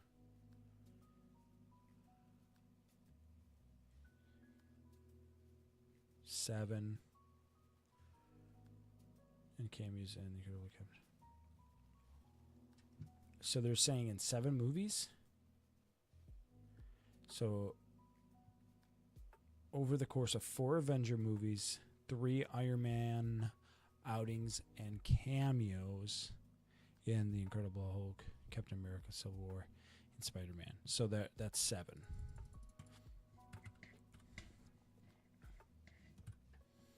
$550 million, divide that by 7.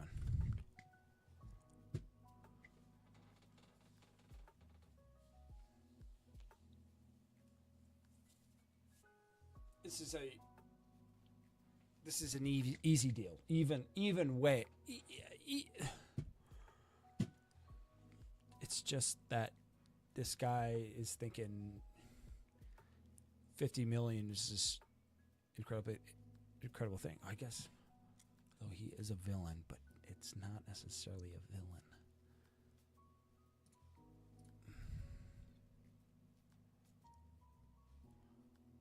But still, I mean, he's making $75 million. How much did Chris Evans make? God, I always capitalized.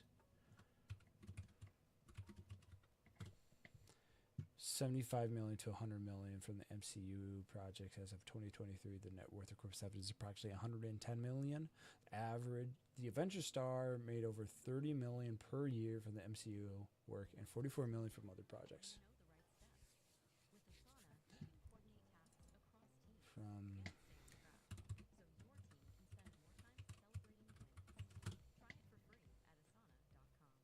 50 million per film for Avengers Infinity War, Avengers Endgame, and Captain America Civil War. One even paper movie. Oh!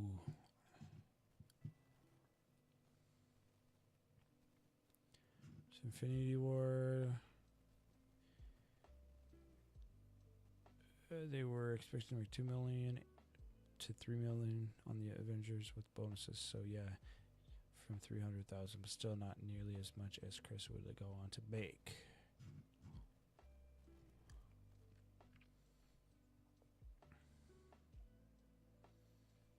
Maybe 50 million per film.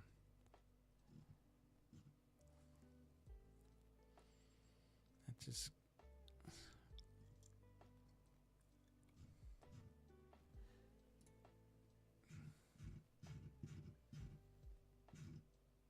Because, like, who...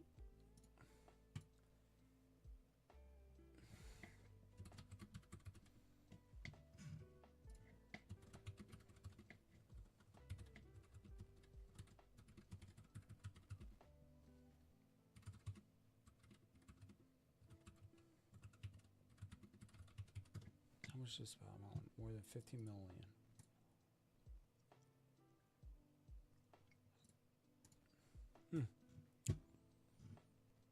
Although Marvel has become the most dominant brand in cinema over its first 30 films, it began to show cracks in 2023 with a ho-hum Ant-Man sequel that brought in just 476 million worldwide, coupled with a disastrous The Marvels, which barely cleared the 200 million mark globally. Good.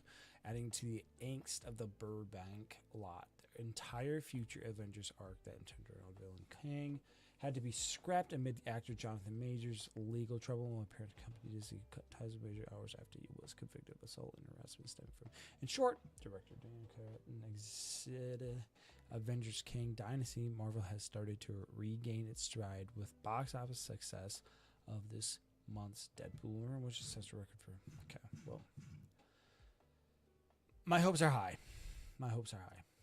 Let's keep going with what these guys Was say. this worth it for Marvel? At this point, it's hard to say. In the short term, yes, absolutely this will be worth it. Alongside the success of Deadpool and Wolverine, this casting decision instantly changed the conversation around Avengers 5 and the MCU. But in the long term, a lot has to work for this to go well, including the story of this character, which brings me to the next point. Is this worth it for the story, for the narrative? Was it worth it to change the story to star There is Dr. no narrative Doom? anymore. So the first hurdle they need to clear here is whether or not there's enough time to build up Doom as the big bad for this story. At first, you might think the answer is no. I mean, Thanos was teased for years before he became the main villain for the Avengers. How are they going to make that work for Doom in just one movie? Well, counterpoint, did they really build up Thanos for years? Think about it. He was in a post-credits scene in the Avengers where he smiled. There was like a 2-minute scene in Guardians that everyone forgets about. And then, like, I guess Gamora and Nebula mention him sometimes. And he had one line in the Age of Ultron post-credits scene. Most of the real build-up for the Infinity Saga was for the Infinity Stones. Thanos himself didn't really become a character until Infinity War, and no one thinks that that didn't work. So,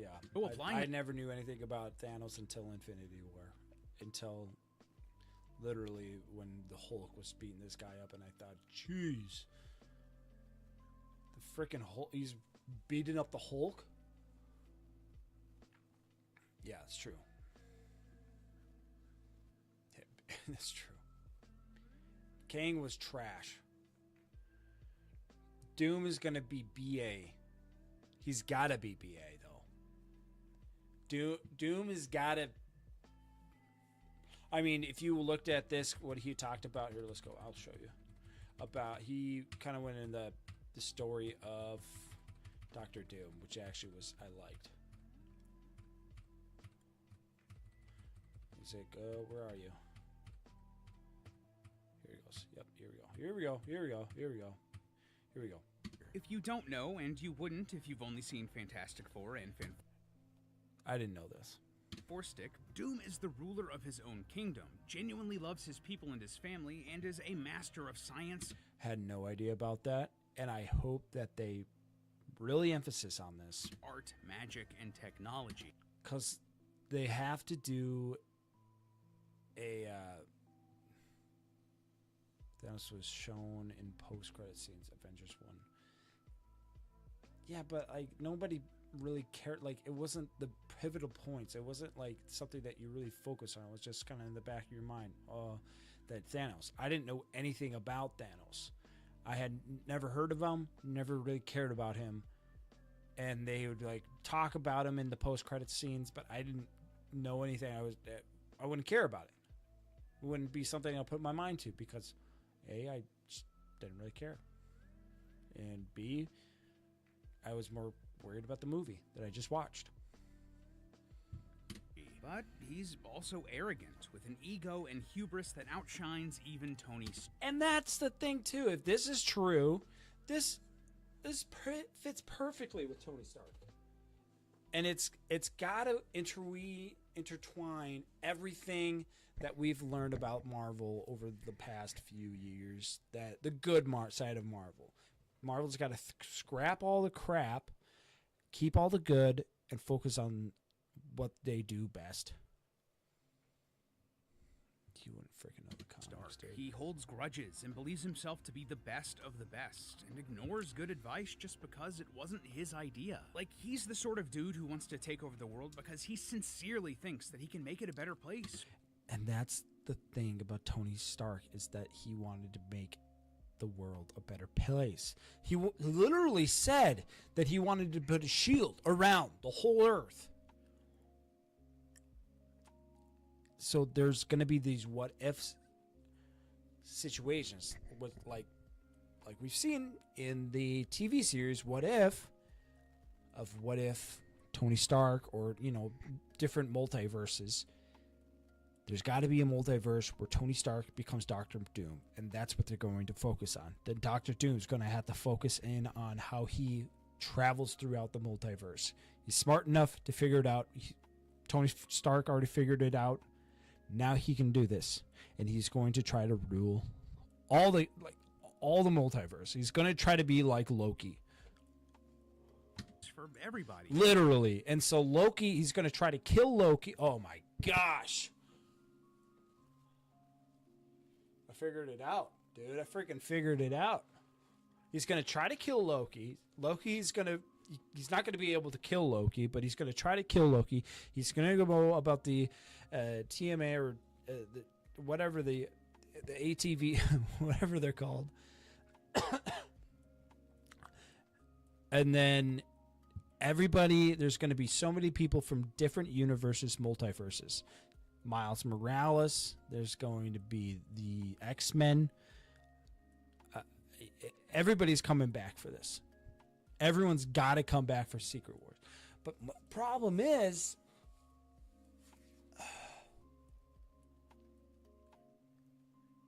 dude, we figured it out we figure it out every time, dude. We figure it out every freaking time, dude. And I'm not sure this is what I would have done to do it, but if it works, it's really going to work, and I can't fault them. 5 and the MCU. So Doomsday, they're going to, well, first off, let me look at the timeline. Let's look at the timeline here.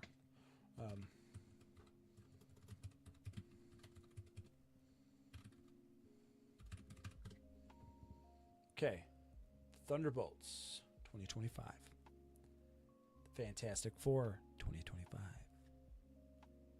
Avengers Doomsday 2026, 2027. We're gonna find more about Doctor Doom and Fantastic Four. There's gonna be a post-credit scene about them finding out about Doctor Doom and who he is. Okay? Coffee. Cold coffee, actually. then it's going to then focus on there's actually, you know what, more I think it could be more about Doctor Doom or Doom's Doctor Doom and lead into Avengers Doomsday.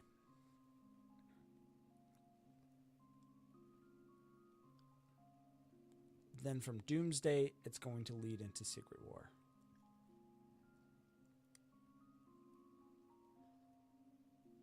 $20.25. It all, I mean, we could also see it possibly in Captain America Brave New World. I don't think Thunderbolts. I'm not sure Thunderbolts is going to be good. We could see it in Brave New World. I mean, the name makes it seem like it could be Doctor Doom.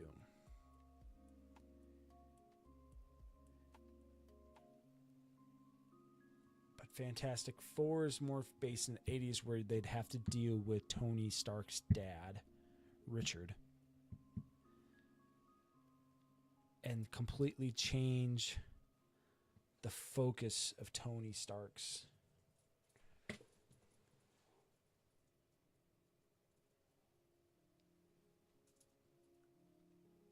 Okay. So, Fantastic Four. Have we seen, do we know anything about Fantastic Four? What is it called actually? The Fantastic Four First Steps.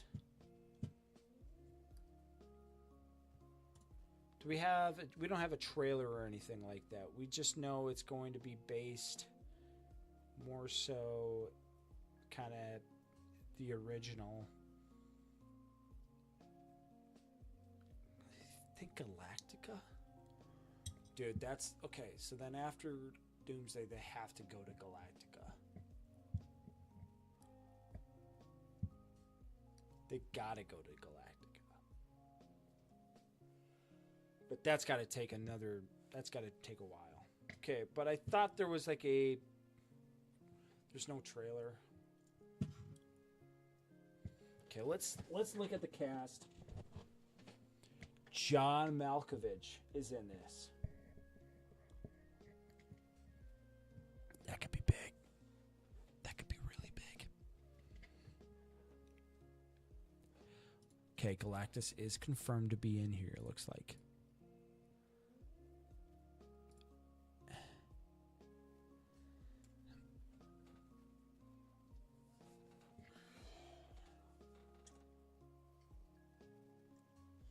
Okay, if Galactus is going to be in Fantastic Four, then Doctor Doom, it's got to be in Captain America Brave New World. He's got to be.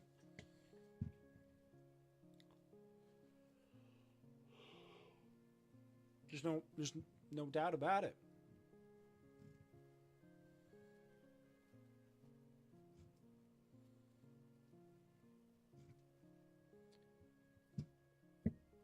I mean, there's a Final Fantasy. Oh, it's a video game. It's not a movie. I thought it was a movie.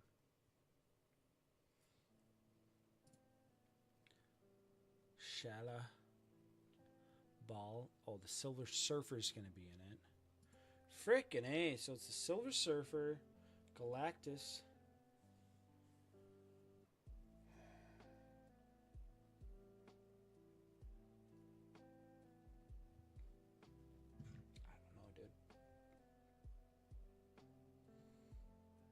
It's gonna be that's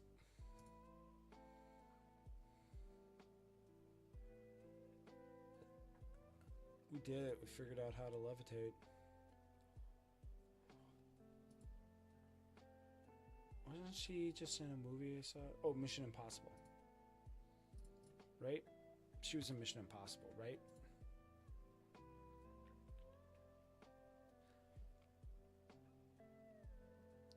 Right. Maybe. Let's fact check you. Is fictional character opening answer? Bro, would you look at that?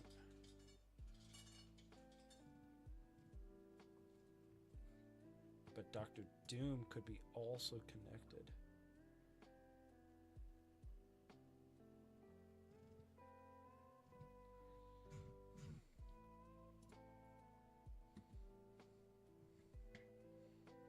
What is his powers? Speed, teleportation, cosmic awareness, force fields, size alteration, telepath, durability, invulnerability, energy manipulation, absorption, intelligent, lifting, resurrection, levitation, chronokinesis, healing, stamina, godlike strength, matter manipulation, transmutation, immortality, energy projection, cosmic. I already read those. Fandom. That consumes the life energy found in plants from substances. He has appointed several heralds, such as the Silver Surfer, to both scout for suitable worlds and signal Galactus to come. He empowers them with power cosmics. What the frick is power cosmics? Cosmic. To wield power cosmics is to be in touch with every other living thing at once. It is to recognize that we aren't alone in the universe. It is a source of unlimited cosmic energy, primarily wielded by godlike cosmic being Galactus and his heralds. Galactus can employ the available power cosmic within him to produce nearly any effect he desires, including but not limited to energy absorption, projection, size alteration, the molecular destruction, and transmutation of matter, the teleportation of objects up to entire galaxies across space and time, and the creation of interdimensional portals. Jeez.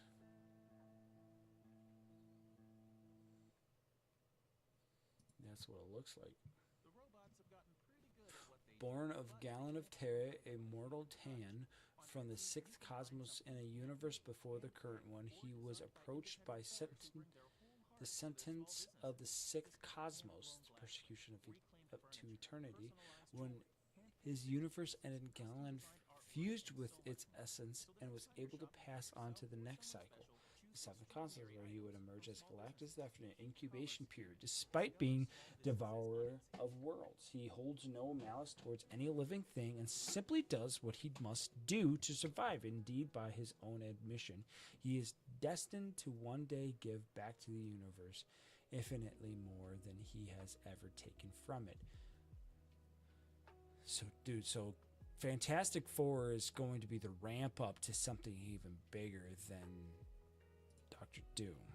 It should be, at least. Galactus was recently killed by Thor. He was reborn when his corpse, which had been reanimated by the Destroyer, devoured energy from Macarian crystal. Galactus now hungers for knowledge instead of worlds. So he turns good, maybe.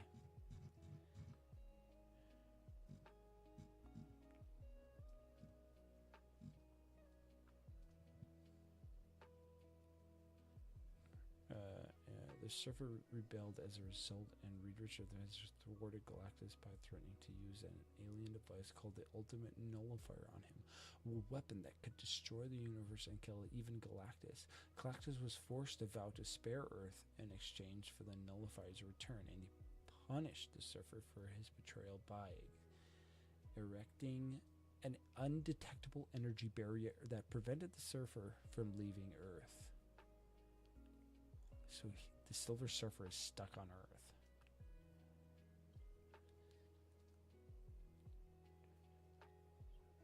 Counter Earth.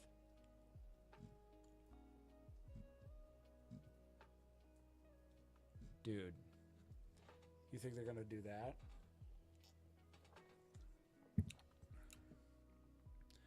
That's gotta be what it is.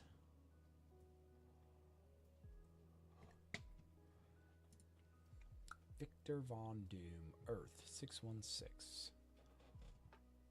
Equal parts super genius and megalomaniac. Victor Von Doom better answers to the self-proclaimed moniker of Dr. Doom, the despotic ruler of the Eastern European nation of Latvia. Victor was born in a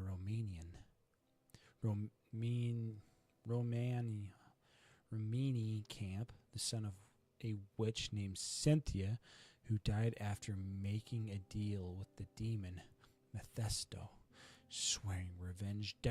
Victor spent his life honing his skills in both science and magic in his academic youth. Doom was the college rival of Reed Richards, future leader of Fantastic Four, as Mr. Fantastic, when left scared by a machine, went to make contact with his late mother. A disgraced Doom roamed the world until he was taken in by a tribe of Tibetan monks who held him forged a suit of armor, topped off by an iron mask to hide his face, rechristened Dr. Doom. Victor returned to his homeland using his lifetime of skills to seize power as its new ruler. Although Doom wishes to bring order and betterment to humanity, he intends to enforce a goal by his own hand and with an iron fist. Ruthless and prideful, Dr. Doom has come into conflict with the superhero community at large. But the Fantastic Four remain his biggest enemies due to Victor's share history with and personal vendetta against Mr. Fantastic, whom he blames for the accident that cost him his face. Victor is not without allies like his adoptive son, Christophe Bernard, or his personal champion, Victorious. Doom has had several brushes with great power, stealing it from beings such as the Silver Surfer, the Beyonder, and Scarlet Witch. In his greatest triumph, he took the nigh omnipotence of the Beyonders and reshaped the remains of the destroyed multiverse into Battleworld, holding the supreme world as God Emperor until his ultimate downfall and restoration of all there was by the end of Mr. Fantastic. So they're probably this Dr. Doomsday is going to be make you actually like Dr. Doom. They're going to make you understand that, okay, he's wanting to actually help out humanity and why he's having to come down with an iron fist. Dude, this is actually going to be legit if they do this. If they do this the right way. Because if they do it the right way, everybody's going to be Dr. Doom. What side do you want? It's going to be the classic Jacob or Edward scenario that we were in way back in the day. It's going to be the same scenario. Jacob or Edward, what are you? Dr. Doom or Avengers? Are you a what is that? No.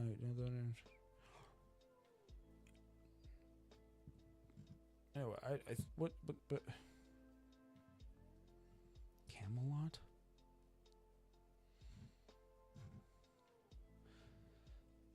I don't know. They could do this, dude. They could do it. But in the long term, to the story to star Dr. Doom for the story before he became the main villain point. Nobody cares. So applying that worse, and Doom might have some screen time in Fantastic Four First Steps. And even if he doesn't, this specific team of producers, writers, and directors have made quote-unquote new villains like this work in the past. Plus, the story that they're building up to here, Secret Wars, like I mentioned earlier, its main villain is Doom, and sees him ascending to godhood as he salvages parts of different universes. Right, so Dr. Doom, the Doomsday movie, has got to be his perspective, and them actually giving you heart feelings for Dr. Doom, not hard feelings, but heart feelings for him, and see it in his perspective and why he's got to fight the Avengers. It's going to be it's going to make a lot of people argue, and it's going to bring a lot of talks. Is to make a new universe called Battle World. Honestly, given everything that they've been building up in the multiverse saga, that sounds like the perfect setup for this upcoming movie. They could take bits and pieces from the MCU, the Foxmen, the Sony Spider-Man movies, and all of their old obscure... I mean, I think Tobey Maguire already said he was going to be in it. Secret Wars. Marvel films and making everyone's going to be in this, so, dude. Yeah, the switch to Doom here makes sense. But the real question here for our narrative concerns comes down to what type of Doom they're going to do. See, the Victor Von Doom from the comics is a really unique... Okay. Yes, because... We'll see what he says. Character in that we almost never see his face. He was horribly scarred in an accident and prefers to stay inside... Right, but that was from Reed Richards. I think Fantastic Four might be where he gets a scar. At his suit of armor, Darth Vader style. This is absolutely a direction Marvel could go with here, casting RDJ in a glorified voice role like The Mandalorian and keeping the character entirely separate from everything else. That would be smart. That would be very smart. And don't show his face. People love that. People love it. Downey did in the MCU. They could keep him under that mask. But let's be real, there's no way they're doing this. They did not pay $100 million or more for a name on a poster. No, but they... Technically, yes, they did. I think it's Robert Downey Jr. Doomsday, I think what they should do, introduce Dr. Doom and Fantastic Four. Doomsday comes. He fights Reed Richards. He gets his scar in Doomsday at the very end. And then that starts Secret War. They want Downey and his face in this movie for as long as they can have him. No, the second and far more likely option is that Dr. Doom is going to be showing his face and often, and that he's going to look like RDJ. Even more straightforwardly, he could just be a variant of Tony Stark, but evil. Someone who wanted to put a suit of armor around the world and succeeded or went down a darker path to make it happen. A lot of smart people here on YouTube have already connected those dots and thrown out that idea, and, well, I'm mixed on it. He called me smart. Golly. Why do couples choose a Sleep Number Climate 360 smart bed? Can it keep me warm when I'm cold? Wait, no, I'm always hot. Sleep Number does that. The Climate 360 smart bed lets you adjust up to 30 degrees cooler to warmer. Sleep better together on the Climate 360 smart bed. Shop now at sleepnumber.com. Well, it would be very inaccurate for the comics, and as we've already said, this interpretation of Doom... Yeah, but you don't always have to follow the comics. I mean, you know, wild take here, but, you know, sometimes there's a right way of going off the taking and going away from the comics. You know what I mean? It might be better. Doom is going to be what most people associate with the character for a long time. I also have to admit that there's a lot of incredible story potential here. Having this villain literally wearing the face of the greatest hero of the MCU, right off the bat, that is storytelling gold. But also consider this. How would Spider-Man react seeing his mentor and hero twisted into an... Right. Huge story plot. Huge story plot. What's wrong with that? What's wrong with that? They need to do Secret Wars in multiple parts, though. They can't just do Secret Wars in one. I'm just saying there's just too much on the line in Secret Wars if they're going to go with that route. Too much on the line. There needs to be a lot more story arc, especially if you're bringing in so many characters. For example, Avengers Endgame and Infinity War. So many guys, but you needed to build on those character arcs. An evil dictator. How would this Tony Doom react to seeing this bright-eyed spider kid light up seeing him and then get devastated when he realizes the dark path he went down? And that's to say nothing of other characters like Banner or Thor, or hell, even Happy Hogan react to seeing their longtime friend and ally become the worst villain in... Thor and they would fight all the time. You're talking. Happy, he's not even a superhero, so I don't know what you were talking about. There's also a lot of potential for meta storytelling here, with the newer heroes of the MCU like Shang-Chi, Miss Marvel, and Moon Knight battling an incarnate. I sure hope they get rid of Miss Marvel. Or just try to better the whole thing. Like Shang-Chi, Moon Knight, keep them. I think Shang-Chi was okay. You can do enough with it to make it better. Moon Knight, yeah, keep it. Friggin' sweet. Miss Marvel, freaking change everything about this thing. Whatever you're doing, change it. I don't really like her powers. She's just kind of dumb to me. Just being honest. Incarnation of the old MCU, someone who represents the first few phases that is currently a shadow looming over their head. Same thing with multiversal characters from older pre-MCU movies like Wolverine, Tobey Spider-Man, and Blade. They also get the... That's true. Blade, all these guys should be coming back. They should be.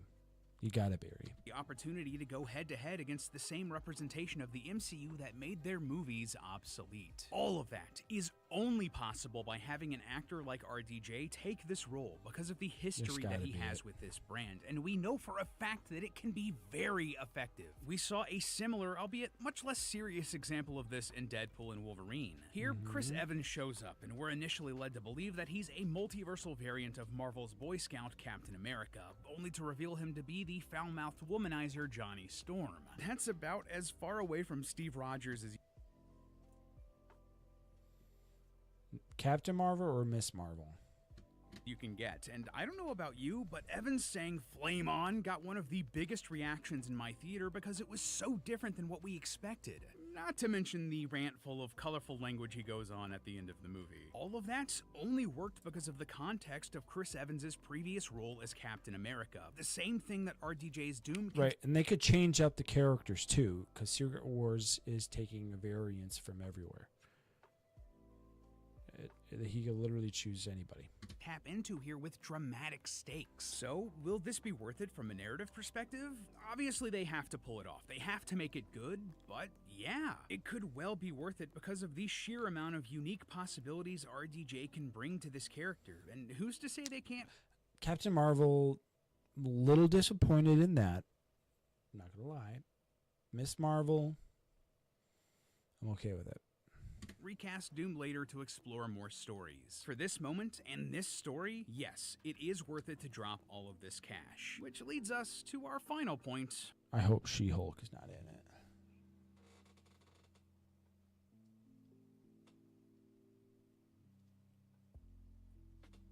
But this also allows... This also allows them to secretly put in Tony Stark in Secret Wars. This allows them to go under the radar and put in Robert Downey Jr. also as Iron Man, which could be also why everyone thinks that he's getting overpaid. I don't know. I don't think he's getting overpaid. I think it's the right amount. Sue me. I think he's getting paid $50 million pretty much for the two movies. One movie solely based on him. One movie solely like he's the main villain. But he could also come back as Iron Man. And nobody will know about it because they're focused on him being Dr. Doom. All about the Benjamins. Was it worth it to pay this enormous price tag to bring RDJ back to the MCU? Yeah, this might seem like a weird thing to save until last, but while the fan and the story perspective probably have the biggest impact on Marvel, this has the biggest impact on the worth of it for Disney. Just so we're 100% on the same page. here, the official information we have for Downey's paycheck is that it will be, quote, significantly more than the $80 million being paid to the Russo brothers to return to direct these two movies, on top of what is likely a hefty back end for both films. If you don't know, a back end deal in Hollywood basically means that an actor or director or whatever will take home a percentage of what the movie makes at the box office. Typically, only big names can make deals like this. Guys, go back and do things. Go do the box office stuff, dude. Just do it all. Since it will likely net them more money than an upfront paycheck. This is actually where Robert Downey Jr. made a lot of his money as Iron Man. There are rumors that on top of his $75 million salary for Avengers Endgame, Downey negotiated a back-end deal that netted him another $55 million. While these are just rumors, honestly, that sounds about right for the amount of star power and importance Downey had for the MCU franchise at that point. It also makes the idea that he's getting upwards of $100 million for Doomsday and Secret Wars absolutely realistic. Also, it's just mind-blowing to me. There are movies, really good movies, made for less money than they're paying this guy. That is just, it's insane. Anyway, so with all of that in That is insane, actually. That is insane. mind, is that huge paycheck worth just one Robert Downey Jr. for two movies? Well, from a box office perspective, abso-frickin-lutely. If there's one thing Marvel's great at, it's mining the nostalgia of their fans and making fun movies out of it. Just look at their biggest movies since Endgame. Hype for Multiverse of Madness lent on cameos and fan casting that people wanted for ages, like Professor X and Mr. Fantastic. No Way Home absolutely blew up because they brought back the Maguire and Garfield Spideys and their villains, letting them all interact. Yeah, everybody's gonna want to see this freaking movie. Secret Wars are bringing everybody back. Freaking Elektra. I wouldn't be surprised if Ben Affleck comes back as freaking Daredevil. But I sure hope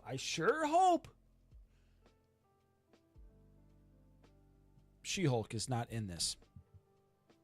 I really do. I'm just saying. I really do. I don't want it. That's just me. Okay, what else is going on here? What else is hitting the internet? ASMR for when you really need to sleep. No, thank you. Daz watches TikToks my wife sent me. Oh gosh. Hang on, let's listen to this. The blood of the dragon and the witch of the woods, and all of its blood, and the castle up high on the hill. That's not my wife. Let's see this. This is You can sell this this is me. $5 spatula I on don't get Amazon TikTok. and compete with hundreds of other I'm spatula not a TikToker. sellers. Or Let's just you be can clear sell there. digital products on Amazon and compete with almost No no TikTok one. affiliations here. How's it going, Dazzlers? Welcome back to Daz Games. We are back with another Daz Watches. I'm still here in Sully, California. I've been resting. This so guy much. is I stopped shaving. off the right? hooks. This is rustic Daz right here. Take it in.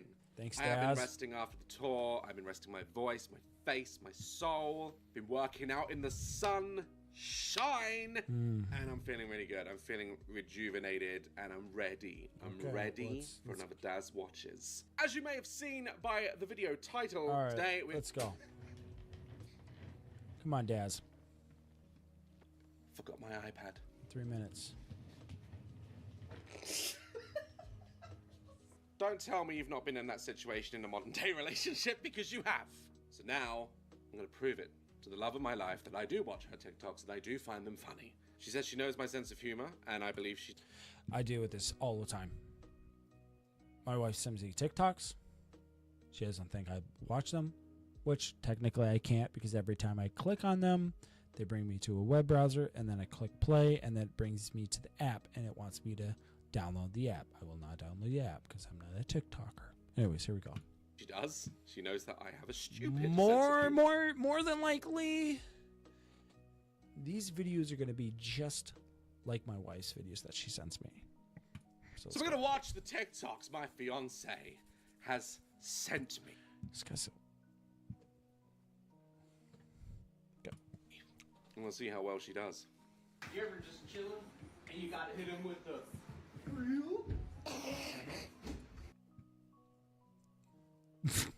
That's actually very impressive. to be able to do that.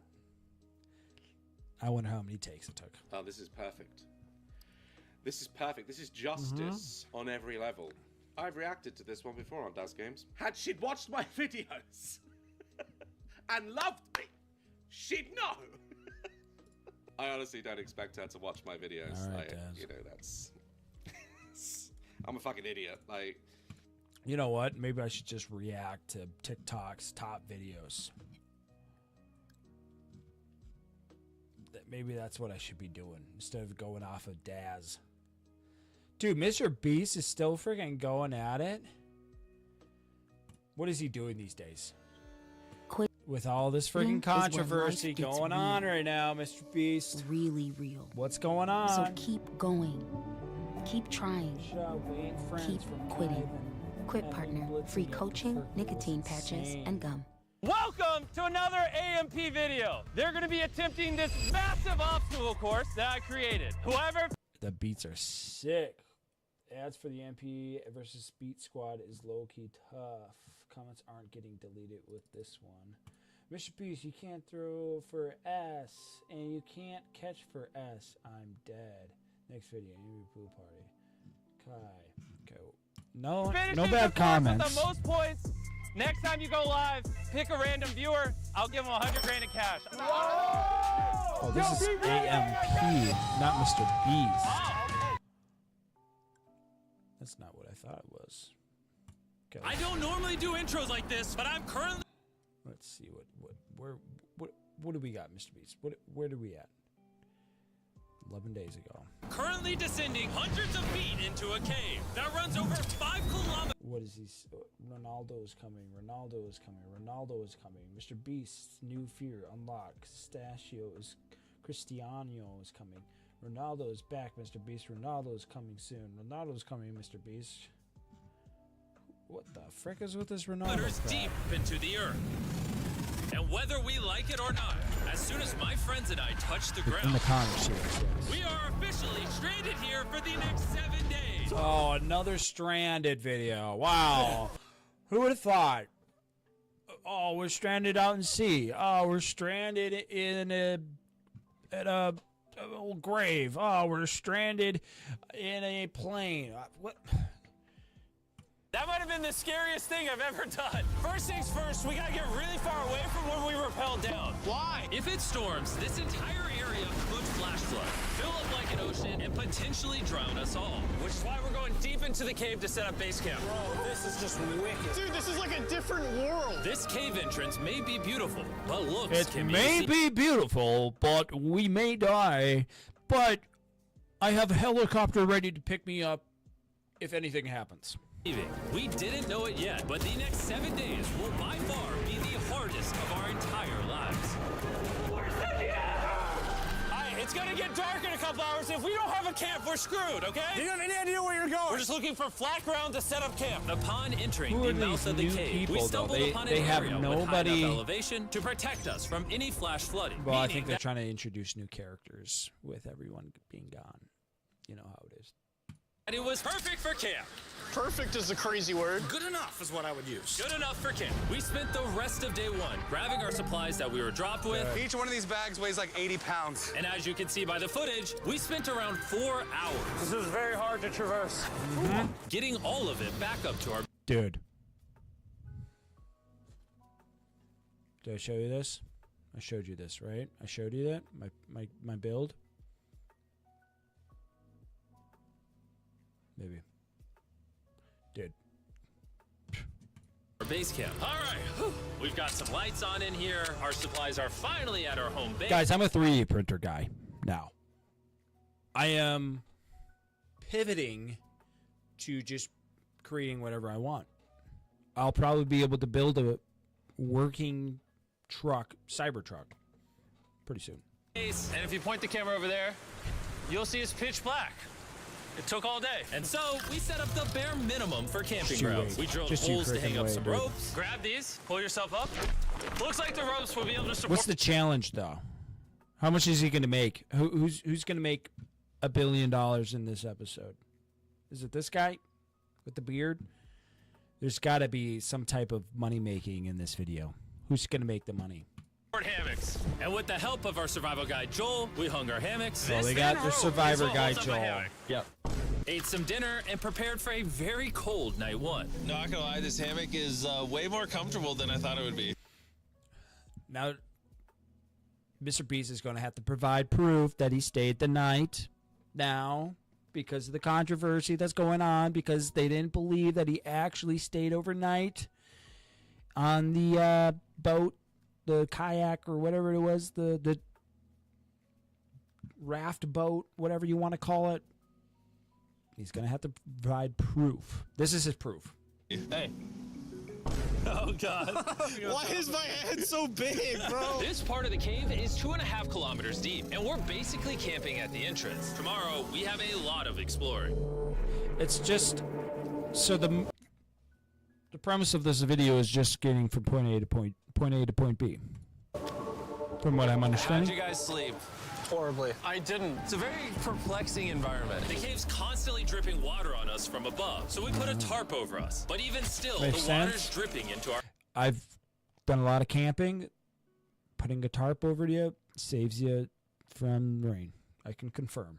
Our hammocks. I have an idea. Let's make our shelter actually good. I say we connect these tarps so... Actually, what the... Where did they... Okay, I see your first problem. You have it flat, okay? When you have it flat, it allows water to stay in one spot. You want water to be more like a T. Think of it as like a roof, maybe. Throwing it out there. Really dripping water on us Makes from sense. above. And right here, oh my gosh, this is dumb. Obviously, the water is going to come in here and just stay right here. You guys didn't really think too much about this, and maybe you should have had a better survivor guide.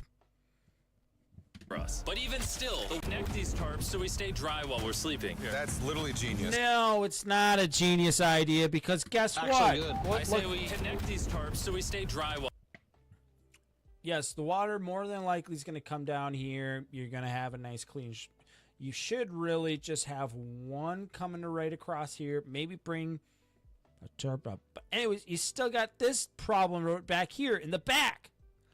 Water's still going to come down. But we're let's sleeping. see what happens. That's literally genius. I'm not just a YouTuber, okay? My hammock gets out I'm just a guy that's done a lot of camping.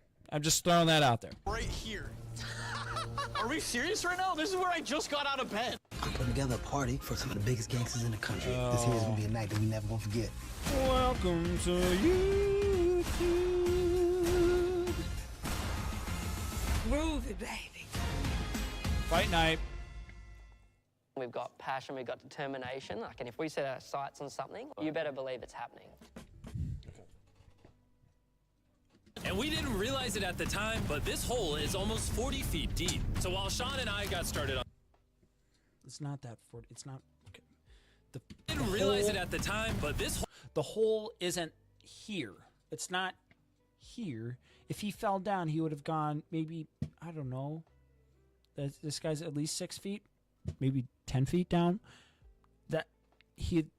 Okay, hole it's is down almost there. 40 feet deep. So while Sean and I got started on the super tarp, Mac and Carl went to see how dangerous this hole was for themselves. Do you see my hammock up there? That is where I slept. Now look at this. And because everything looks the same, and it's probably pretty hard to follow us in this cave, on this map, you can see our home base and how far they're moving away from it. All right, Mac. It's been real, bro. Oh, bro, this is crazy. Well, the boys are randomly Aw, exploring. man, this is Me and Sean crazy. actually have to work on Man, the this camp. is crazy. I didn't sign up for this. I had no idea that I was going to be in a cave, and it was going to be deep, and I could have died. Why is there a Man, this sleeping is bag over here? crazy. Because it smelled like pee. Ew. Lesson number 1, don't rent your sleeping bags. Why did we rent sleeping bags? Rinse them. Why did we not just buy sleeping bags? We're zip tying the tarps together to create one mega tarp. That's not Don't going to mind work me still. just trusting this rope with my life. And meanwhile, Mac and Carl were still in a hole. Oh my God. Why are they doing that? And eventually, they finally made it to the bottom. We're supposed to be working on camp. We just wanted to show how dangerous camp was. Just don't fall. It's a skill issue. Oh, okay. And even though they should have been on their way back, Carl and Mac insisted on seeing how deep they could go. Bro, this just looks so crazy. I mean, no joke, this would be absolutely fun. So fun. I love it. I would enjoy this so much. It'd be an adventure. I think everyone's got to do it sometime.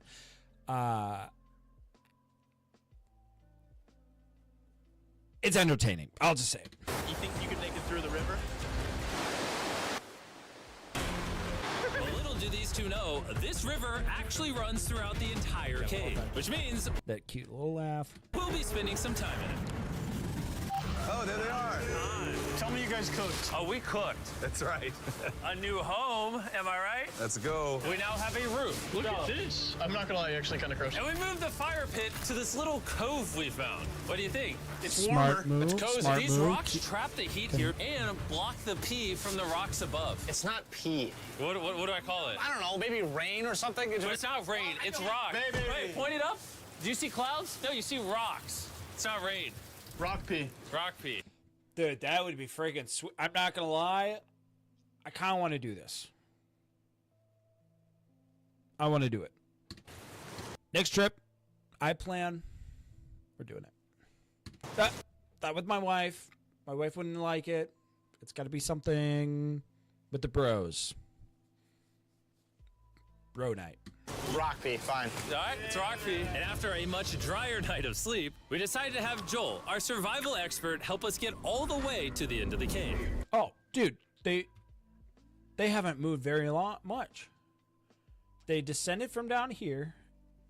We decided to have Joel, our survival expert, help us get all the way. And they just moved here. Still, would love it. Not gonna say it, but I would love it still. It would be freaking sweet. To the end of the cave. Cave! Cave! Cave! The boys. Cave!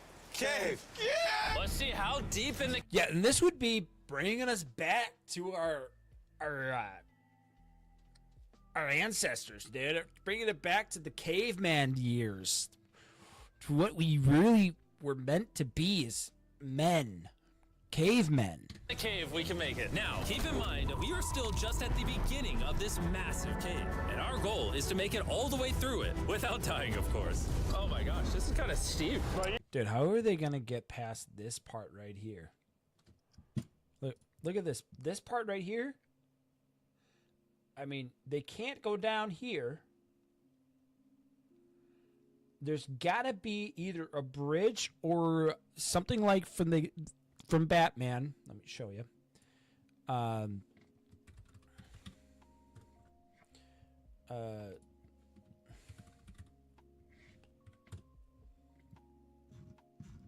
Frick.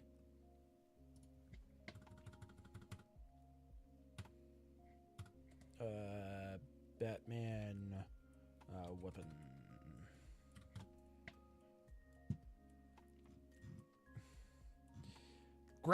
A grapple gun.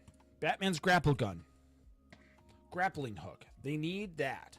They will need this in order to get past this part. That's the only way they're going to be able to get past it. And if they don't do any of that, I'm ending the video. Goal is to make it all the way through it without dying. I will stop the video. This is I'm not kinda doing steep. it anymore. You ain't seen nothing yet. We're going deep in the cave. All right, boys, suck in your guts. To where things get tight. I don't actually think I'm gonna fit. Why do couples choose a Oh, Sleep look Number at what Climate they're gonna 360 fit. smart bed? Can it keep me warm when I'm cold? Wait, no, I'm always hot. Sleep Number does that. The Climate 360 smart bed lets you Or did adjust it up die? to 30 degrees cooler to warmer. Can I make my side yeah, softer? the battery's I low. make my side firmer. Sleep Number does that. Battery's low, guy. We know 80% All right, of skip this. The bad boy. interesting part about cave exploration is 1 second you're barely fitting through cracks in the rocks. Oh my god. Yeah, that's the only part I wouldn't like. I'm very claustrophobic if I am in between two Noelish ropes. Cutting that. It's got to be a Batman grappling hook, specifically this one, because this one was the OG. You know what I mean? This is the one and the only grappling hook that they need to be using. Oh, dude, don't freaking tell me. Dude, don't tempt me. 3D print grappling hook Batman. Oh my gosh. I gotta buy this, dude. I gotta buy this. Let's take a look at this. All right, what do we got? We got, I hope that looks No, maybe not. Okay, what is this composed of? Okay. I'm just thinking off the top of my head about how you would make a grappling hook, okay? Let's take, for instance, this one. This one looks like it's a life-size one. Oh, no, it's not. It's a miniature. It's a 6th one. Okay. But still, it's got the wired grappling hooks. And it's for like a... Okay, well, whatever. I don't care. We don't care about it now. I'm sorry. Grappling hook, they need to do it. And this is why I wouldn't like to go in caves, because I don't like being squeezed in between two walls that I won't be able to push away from myself. And I feel like I would be crushed in a second. Oh, this is so tight. And then the next, you're... Oh, that is 1 second. If this is what they're talking about, I would be fine. There's some people, there's some mountain climbers that I cannot watch. I can watch, but I just would never do. It's hard for me to watch, but I can watch it. I'm not a wuss. I'm not a wussy. But I wouldn't be able to do it because I would super claustrophobic. Second, you're barely fitting through cracks in the rocks. Oh my god, this is so tight. And then the next, That's not. you're in a massive chamber, so big that in order to see it all, we had to do this. Woo! Oh my god! I can actually see now. This is awesome. This thing is bright. Woo! Bro, look at how cool this. You know.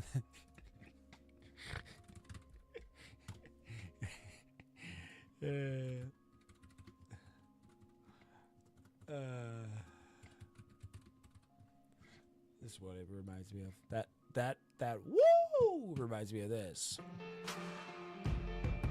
Service Titan is Not powering this. profitable long-term growth for...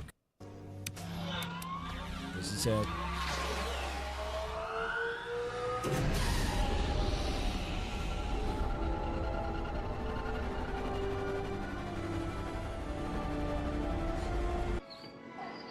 Are you No! Why would you do this? All right, whoever did this, Ichban. Screw you! You freaking ruined it. You ruined it for everyone.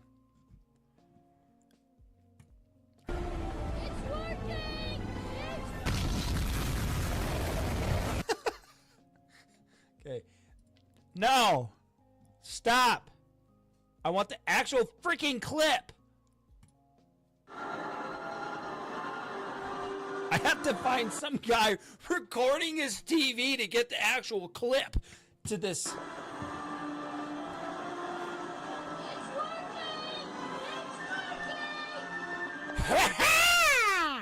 Alright, that's what that reminded me of. All right. This is. Yeah! It's so bright, I can't even look at it. I'm like getting blinded. Oh no!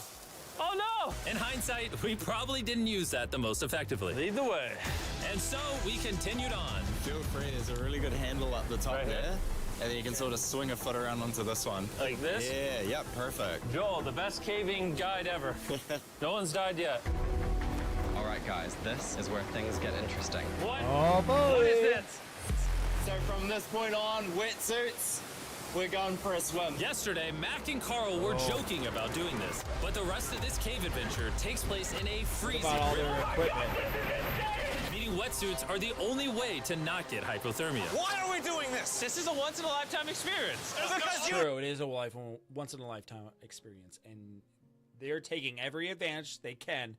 And I would be in that water, going at it, but how are they keeping all their equipment dry? That's my question. Die after you do it. So in order to get to the end of the cave, we have to hop in this river and fight the rapids through. How are you keeping all of your gear dry? Answer my question, Mr. Beast, please. This tiny hole in the rock and carefully squeeze our way through it. Take your time, it will take your feet behind you a little bit. All right, I'm getting in the river. You want to follow. This will not keep your equipment dry. I see a big old hole right there. As soon as you go underwater, your whole bag is wet. The wall around to the It's so left. cool. You got it, Jimmy. Ah, I don't know if I fit. Jimmy, I need you to pull yourself up out of the water. Oh my God. What's crazy? Jimmy, pull yourself together. I'm doing this. Ah, it's so cold. Is when Come you're on. completely submerged in Do it for the views. You got a YouTube channel of about 312 million people that are watching you right now. freezing cold Don't screw this up, Jimmy. water, gripping onto the rocks becomes incredibly hard. Oh my gosh, that was crazy. Carl, let's go! You got this. I love the YouTubers, man. They're just gotta get the views. They're just there. They're making their man. I mean, that's what I'm doing, man. I love it. Look how crazy this is, dude. And even though this obstacle was difficult, it's nothing compared to what's up ahead.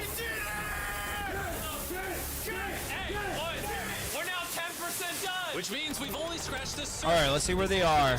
And we still have over 2 kilometers. Right there. How you doing it? This one, I'm not scared. You can like use a rope to get down. This one, there's a big jump. Let's see. Oh wait. Oh frick. They might be able to get up on. No, it's just too big. Too big of a rope. There's just no way. Remaining to reach the end. As you can see, it rains in this cave 24/7. So I'm making a chill spot for us to hang out in and not get wet. Oh, I wonder what it wow. would look like if I wasn't here to build all this. Pretty sure they'd just be sleeping in a pile on a wet rock. Why don't we keep moving now that the bodies are Hey, wet? this guy is money. We're gonna drop quickly. Why is this so difficult? This guy, dude. The worst part is, every inch we go this way is an inch we gotta go that way to get back to camp. It's true. All right, guys, go check out Walmart. They got all the good stuff. Please. Look at that. They got a car. They got cars now at Kick off Walmart. the season and save You saw it. $85 when you bundle NFL Sunday Ticket with YouTube TV. Watch. Our next obstacle may be out of the water, but that doesn't make it any easier to get through. Oh, is that a spider web? Spider, I don't see a spider. That means it's probably on us. Yeah, it's on you, it's on you. I hate my...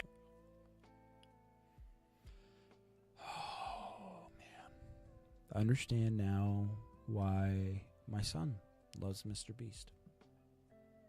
That moment right there. That's 100% what my child would do. My friends, this cave is like a Mr. Beast video. The further you go, the harder it gets. Just... I bet. What are we watching? I didn't know I was watching a Mr. Beast video. Straight up, if we didn't have Joel, I'd be dead. And after 3 hours, Joel had some bad news for us. The water's too high and we've taken too long. We're gonna have to turn around for today and head back to camp. I disagree! You can't disagree with the safety expert! I disagree! Well, we can't really disagree. It turns out we wasted way too much time filming and playing with flares to the point where we now had to restart and attempt this mission another day. Whoa, whoa, whoa, whoa, whoa, whoa, whoa, whoa, whoa. Hang on, I didn't even notice this. Can I zoom in? I freaking can't. Just bring me back to 100%. Look at that. Sean, we're back! What did you do while we were gone? Hopefully nobody gets wet now. Bro, I didn't even know we packed lights. Yeah, they're awesome, right? Sadly, we only made it 20% through the cave. Oh, wait, no, this is their base camp. They're not moving from here. Okay, I understand. I thought they were going to always have to pack this up and go somewhere, like camp throughout the whole entire cave. Today. But mark my words, we will go the distance in a future day. I doubt it. That's not gonna happen. We might rest on day 4, and then on day 5, try to go all the way to the end of the cave and see what's there. Day 3 was a lot of fun. I'll see you guys tomorrow. Dude, on that, I'm just going to let you know, if Mr. Beast, you're ever watching my videos, if you're here and you're like, okay, I'm going to bed, see you, good night, use the hand. It's a really cool thing you do. You take it and you just do one of these, and then go black screen, and then in the morning go like this. Hey guys, it's me. And oh man, does that get, the editing on that is insane. And Everybody's doing it. Everybody's loving that kind of stuff, dude. Let me make sure my mic's not going too crazy for you guys, but dude, Mr. Beast, if you want to hire me as an editor, might want to try it, dude. I'll see you later. And I'm back. Just think about it, okay? It's there. Day 3 was a lot of fun. I'll see you guys tomorrow. But also, you know what? I will have to say he has to do that because of the controversy to show that he stayed the night there. So that makes sense. That makes sense. I will give that to him. And after a third miserable night in the cave, the next morning we only had one thing in mind. A hot shower. Blur owns literally you. Saved my life right now. Oh, showering would be What's awesome. going on, I man? haven't showered in 4 days. As you can imagine, Yeah, I showering mean, inside a cave isn't easy. I've taken a few editing class myself.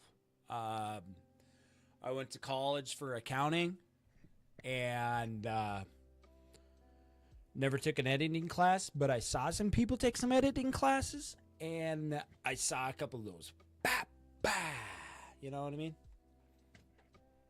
But that's just, what I'm saying. Okay. We had to hike all the way back to where we rappelled in to safely reach the riverbed. Oh my God! Oh, I feel my brain. I've never felt my brain like this. My forehead is frostbite. Let's use the drone to dry. Oh, no. Let's use the drone to dry our heads off. Do you have any idea how expensive this freaking drone is? This guy. Dry our heads off. Come here, drone. A little further. Stop. It's actually working. Yeah, it is working. Who needs a hair dryer when you have a drone? And after we dried off, we sat down with Joel to plan our journey. What is this, Joel? This is the map of the cave. Last time my we wife had to stop because of the fast-moving water, but the rains have been slowing, so we might just get a window. Hello? Hi. Hey, baby. I'm just seeing what you're doing. I'm doing good. I'm streaming right now. Oh. Okay. All right, what are you doing? I just ate my dinner. Oh, you got some lunch? Yep, got my lunch. Wow. Yeah. Okay, can I call you afterward? Are you going to be up late? Yeah. Okay. I'm up until 7 a.m. That's my girl. All right, I love you. I'll talk to you when I'm done. Okay? Love you. Bye. You know how it is, boys. Stuck in the old missus. To reach the end by tomorrow. Dude, this is about to be. Oh, hang on. What the frick? The rains have been slowing, so we might just get a window.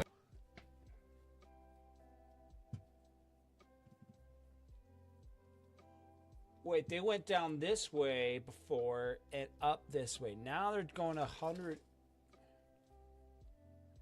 Now they're going this way. Why didn't they go this way before? Either way, still that gap.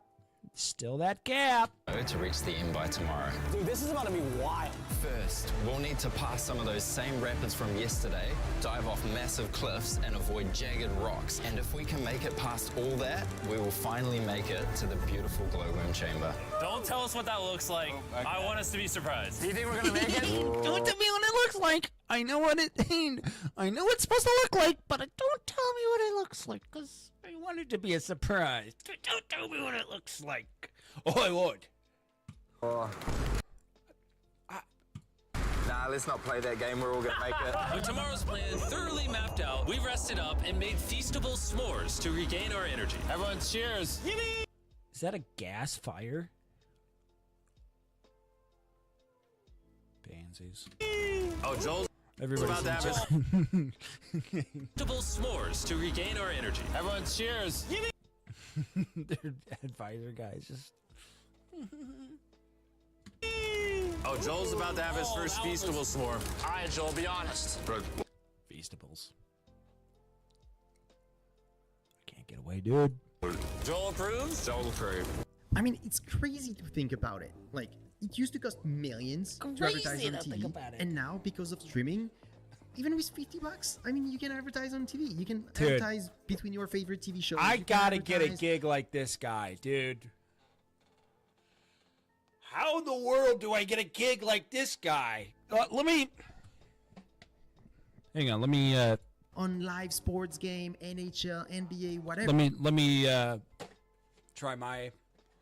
This is my interview for Vibe.co. Your TV ad solution. Okay. Here we go. How am I getting this?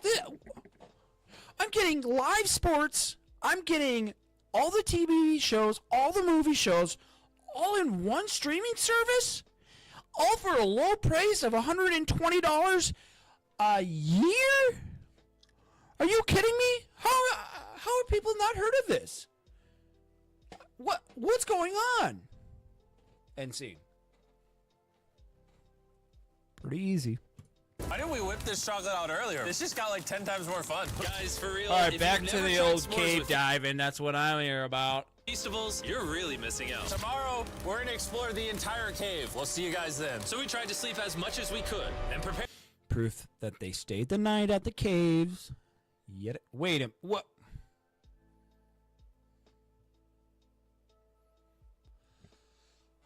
I'm trying to calculate the days.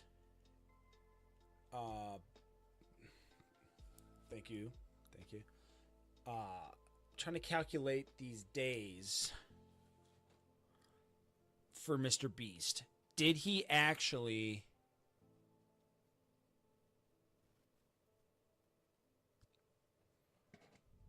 Did he? You know what I need to do? Real quick. Because I think what's happening right now is I am not getting real-time messages from you guys. So I am going to log out of that and go here. Your listing hasn't been renewed recently. If you guys want some headphones, I'm selling some. Please buy them. I'm desperate. Thank you. And then I don't want you anymore because you guys are not what I want. Okay, hang on. Give me a second. I swear we'll get back to it. I just need to add 2 of these frickin' things, and I need to go to my Twitch because we're streaming on this, and then we need to go to our YouTube on this one. Stream manager. Sweet. Okay, we're there. Okay, now let's go here. You might hear something. I swear it's not me. Stream manager. Stop. Okay. We are. Stop. There. Okay. Now let's go here. What is going on? Okay. We're good. We're here.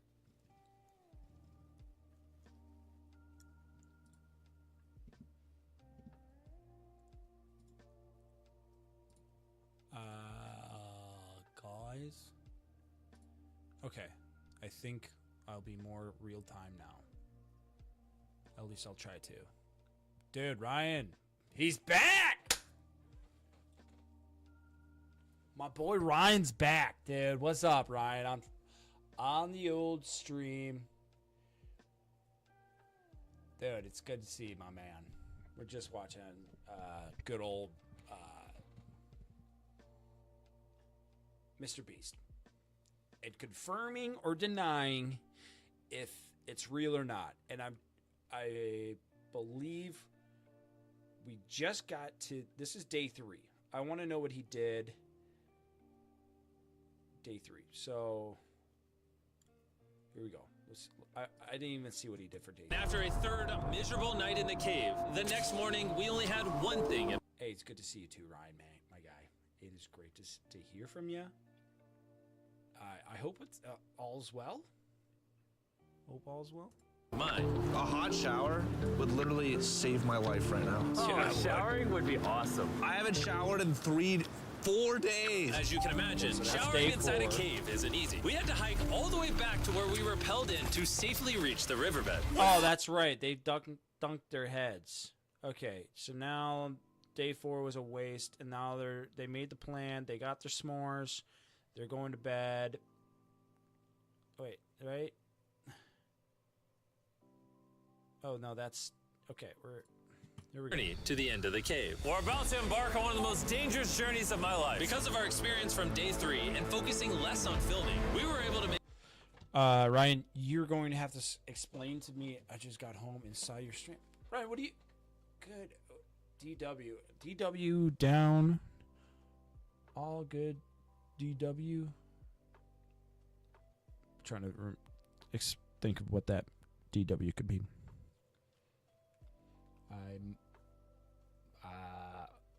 Don't worry. My guy. Were you working or what? Make progress way faster. Woo! This water's cold. Just like the other day, bro. Nice, bro. Easy. And to ensure our best chance of survival, in addition to Joel, we brought another survival expert with us. Oh, good. Best choice. Don't worry. Typical. Ryan, Leathernator. Ryan, you're from Vietnam?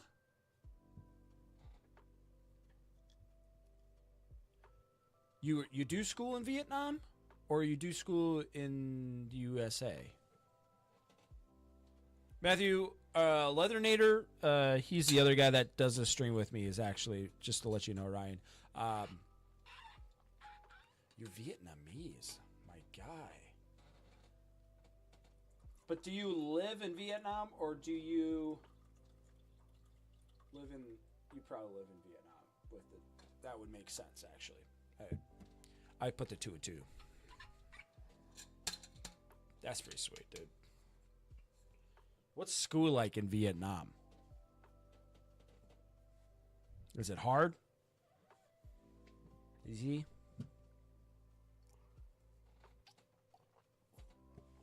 Okay, I'm done with my coffee. Right now it's 11 p.m. Boring and hard. Do you have any emphasis in anything, or is it just general school stuff?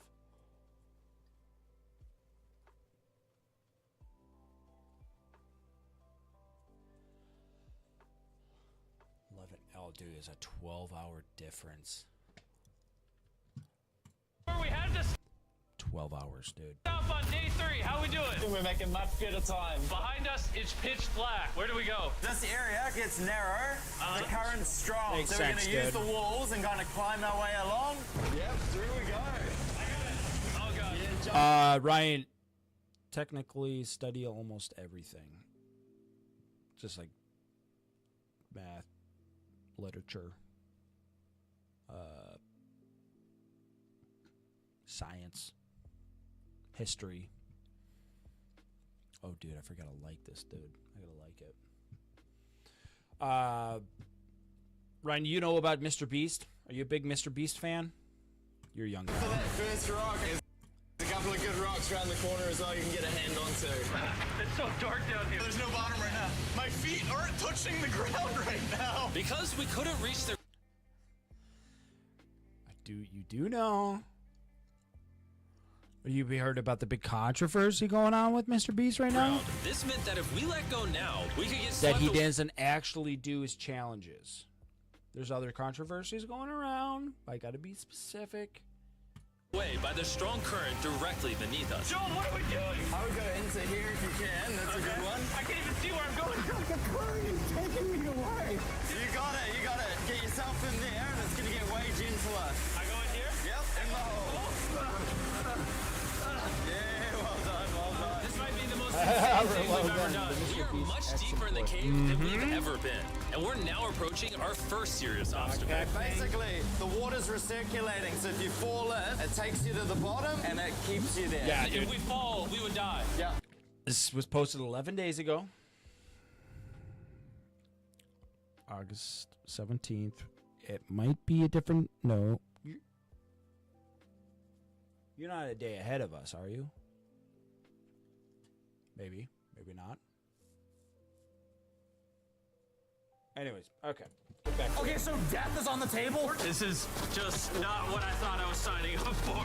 Yeah. Yeah, perfect. So now come on, foot here? Yeah, correct. All right. Oh, yeah. Woo! Caving, it's a lot harder than Yep. Yeah. I'm sorry, Ryan. You should know that. You're 7. Yeah, exactly. Yeah. 829 there. Oh. What's the future like there, Ryan? Because it created this entire cave. And fun fact, we're not as strong as a cave. I'm barely as strong as a human. Well, fortunately for us, rather than Carl leading this expedition, we've got the Carl. literal Avenger, Joel. And just to prove how much of an expert he is, this man literally flexed on us by jumping off a cliff. Oh my god. You're crazy. I hope. I need to see where they are because they need to be using the batarang right now. Yeah. Ryan's in the future. Ryan knows what tomorrow's going to hold for us. This is a bit crazy. Surely one of you guys are keen? I'm crazy! No shot you want to do that. What are you talking about? I'm doing it right now, baby. Let's go! If you've been getting scam texts like these, it was me. I have been. I said that probably means your date has been leaked, and I have all of it. No! Godspeed back! After everything Jimmy's put me through, this ain't that. Oh, that's right. That's the other controversy that the contestants aren't really real people. It's just Mr. Beast's friend. This is another example.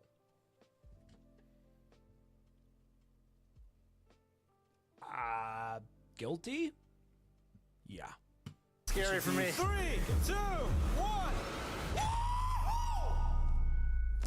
Okay, so here I think he should have done the old crossover. So usually when you're going down deep, sounds good, Ryan. Clean that room, man. You want to close your here and then just do a little pencil dive. Just go. But the other thing is this current, dude. This current's got crazy. No, we gotta keep going or we won't hit the end. Oh my god. Can we go downstream? Why are we always fighting the current? I might just start drifting away. I might just give it up. There are sharp rocks. On the way back, it's going to be way quicker for them to get back. That's just science. Underneath the water, you cannot see them, so watch your step. Oh my god. It's getting deep again. I can't. I need to put my feet on. And if the sharp rocks weren't enough of a challenge, it seems like with every step we took... Oh, bro, I can't see anything. This is terrifying. The caves became darker, tighter, and ruthless enough that we began to question if we could even get to the finish line. This is exhausting. This cave is about to get a lot harder, and I have something I need to show all of you. Joel, can I see your bag? Thank you. You know what you've been Please tell carrying? me it's What have I been Mr. carrying? Beast. The brand new Mr. Beast Lab Yeah. sword. I'll be honest, guys. That's As you can exactly see, what because we of what I've needed been right going through now. for the past 5 hours, I'm clearly in no shape This to is tell you about this. exactly what we needed. Nothing. Just keep going, or like we want to make it safety, but know what we need right now? Ad revenue. Oh yeah. Right now. And so a month after we filmed this, I built an entire cave set, threw on my Future Jimmy name tag, and then said, hey, Future Jimmy here, and I'm going to tell you about my brand new toy line of Mr. Beast Lab Swarms. It's a collectible toy line with over 119 uniquely designed characters that you can collect. And the coolest part is, to find out which character you got, you pour water into this tube, shake it up, and the swarms will appear in front of your very eyes. And you'll get money. And to demonstrate the product, I made this giant life-size version of the Swarms tube. Fill the tube with water. You won't need this much water. This is just a giant tube. All right. And now that this is filled with water, back to... Oh, they even brought their travel guide. Hang on.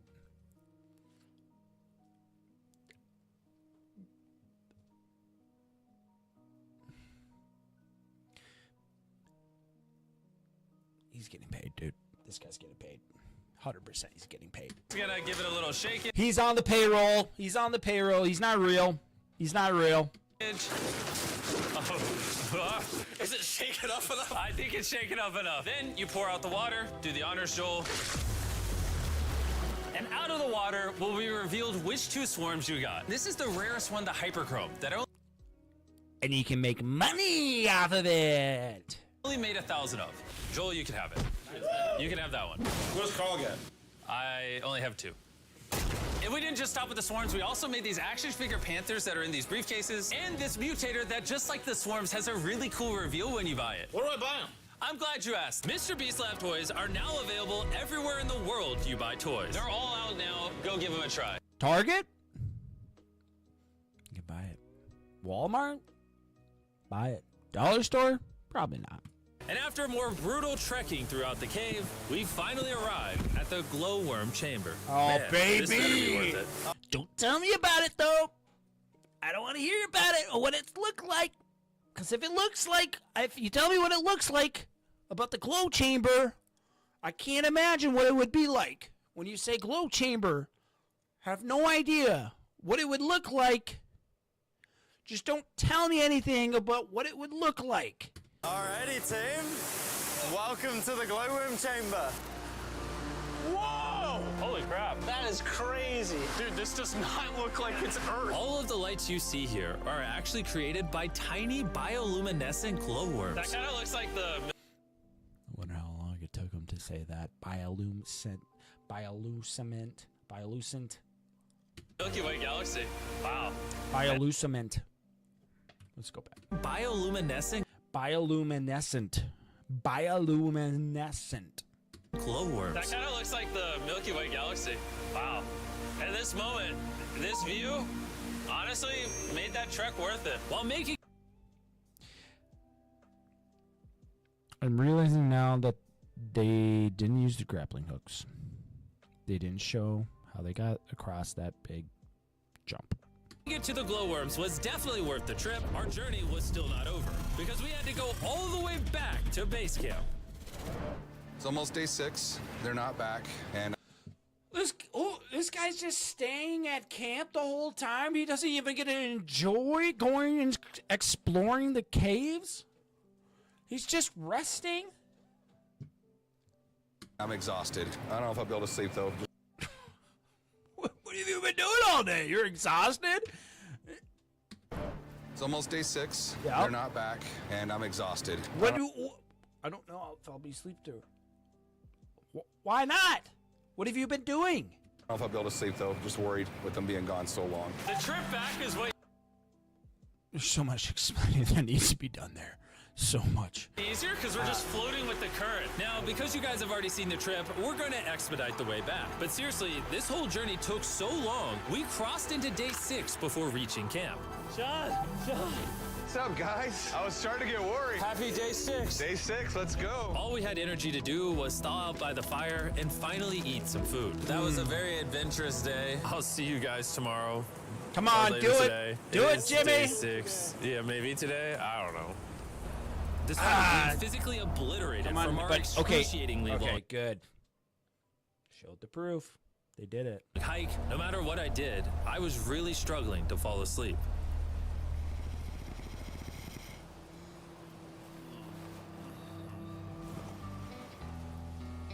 I spent 7 days in solitary confinement, 7 days buried alive, 7 days on a raft, and I'm gonna be honest, I think this is harder than all of those. You're He addresses the controversy.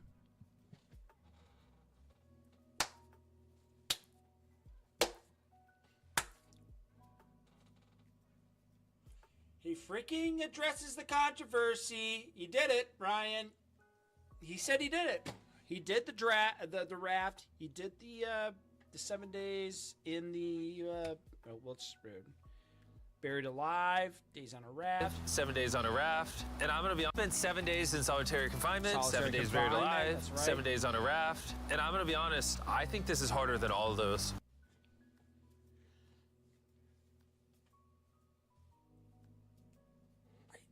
I think you might be over drawing it a little bit there, Jimmy. Okay, let's maybe take a step back. There might be something here that doesn't really match up. Solitary confinement. Okay, you're literally confined to a 10 by 10 foot room, or Ryan, that would what is that meters? Frick. I don't know the metrics for feet to meters. But it's a lot. It's not a lot. It's a small room. You're trapped in there. Got nobody to talk to. You're all by yourself. Cave. You got your friends. You got buddies. You got food. You got somebody that's going to take care of you. Okay, that's number one. Number two is the raft. Raft is a little bit more scarier than this because here you got the raft is just water, pure water out in the middle of an ocean. You can literally drown. So that doesn't really make a whole lot of sense of how bad this could be. And then buried alive, I don't think I have to say much for that. I think you're going to be fine. This isn't that. It's not that hard. It's not as hard as the other ones. I'm just going to say that. You're constantly soggy and cold. I just keep hitting my body on these hard rocks and it hurts. 90% of the time, this cave is miserable. But between me and you... Jimmy! Yo! Carl! Can you see me? That's the world's brightest flashlight. There are moments of fun in this cave. From conquering rapids 300 feet underground. Yeah! Me and the boys laughing in our hammocks. All the misery is worth it. Because when you're in good company, Us make whale noises. this wet, cold, rocky, miserable cave can easily transform into the most beautiful trip of our lives. Yep. And that's why I've subscribed to Mr. Beast. We cannot man, leave the myth, until everything is the picked up. legend. And when I say everything, I mean everything. Let's get out of here. And after our journey back to the mouth of the cave, Oh, it looks so good up there. we had one more surprise for Joel. Now, before we head out, Joel, as a show of gratitude, we got you 50,000 New Zealand dollars. So Money! And Joel, what did I say? He's on his payroll. Not real. Not real. He's working for Mr. Beast, just like this guy who was a contestant. Now working for Mr. Beast. The same. Okay, this one, we're going to watch this. How I Scam Mr. Beast for $100,000. With HoneyBook, you can make sure your I love marketing scamming business is people. as polished and professional as you really are. I think this has got to be Here's my how. last video This of the is night, the moment though. I tricked Mr. Beast into giving me an extortionate amount of money. Oh, this is the guy that did that. I went to the most racist town in America. And this is the story of how I did it, because the only reason this was even possible is because I'm running for Prime Minister. And if you don't know what that is, it's basically the UK's version of running for president. The main difference is one person can only run in one area of the country, and they usually represent a party. And whichever party wins the most areas win the entire election, and their leader becomes Prime Minister. But I don't want to fight another party's battle because all they do is lie. So we have found a way to trick the system It's to true. allow Nicole. I like what he's saying. He's got a valid point. He's got a valid point here, boys. Milana to run in multiple Gentlemen, places across the country, ladies and save gentlemen. each place from our terrible government. And I've done this by legally changing people's names and training them to be just like me. And when we get enough votes as a collective, I will declare myself Prime Minister.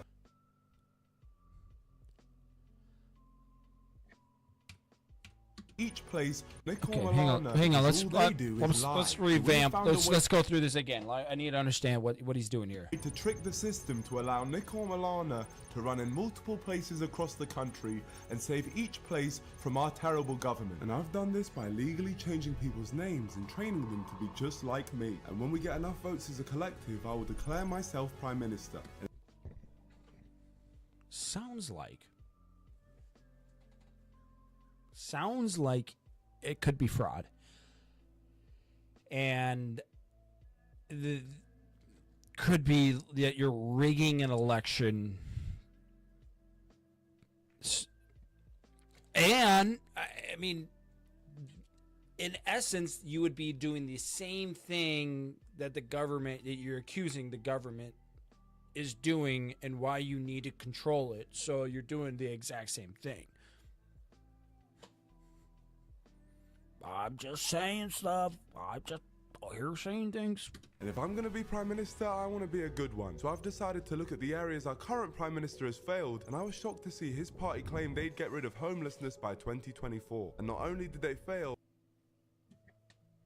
they claimed they would get rid of homelessness? I was shocked to see his party claim they'd get rid.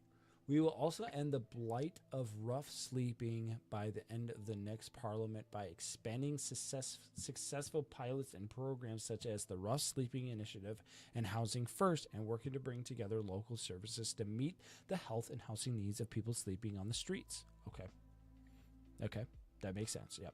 Okay. Yep. Rid of homelessness by 2024. And not only did they fail, but homelessness is back on the rise. So my first order of business was to raise as much money as I could for homelessness so that I could hopefully contribute towards a solution. But how can you make a ridiculous amount of money quickly on YouTube? Well, the best answer would be Mr. Beast. And as I'm money, that's what he does. Running for Prime Minister, That's what he does. To give him an offer he couldn't refuse. All I had to do was go and pay him a visit in America. He does like, this guy does like going to America. Welcome. Hello, Jimmy. Why am I here? Well, I'm running for Prime Minister of the United Kingdom. Oh, this again? Yes, well, it was actually Mayor last time. We've leveled it up. I'm now running for Prime Minister, yeah. There's no shot you win. Oh, well, I'm telling you now that I will win, and I'll find a way. Okay. So, I've got something which I'm going to bring to the table. In this briefcase, oh boy, we have. Ooh, a okay. Feastables bar. And I promise you, Jimmy. Okay, hang on. How did he do this? It's up right here, which means gravity would be pulling. If it's upright, let's.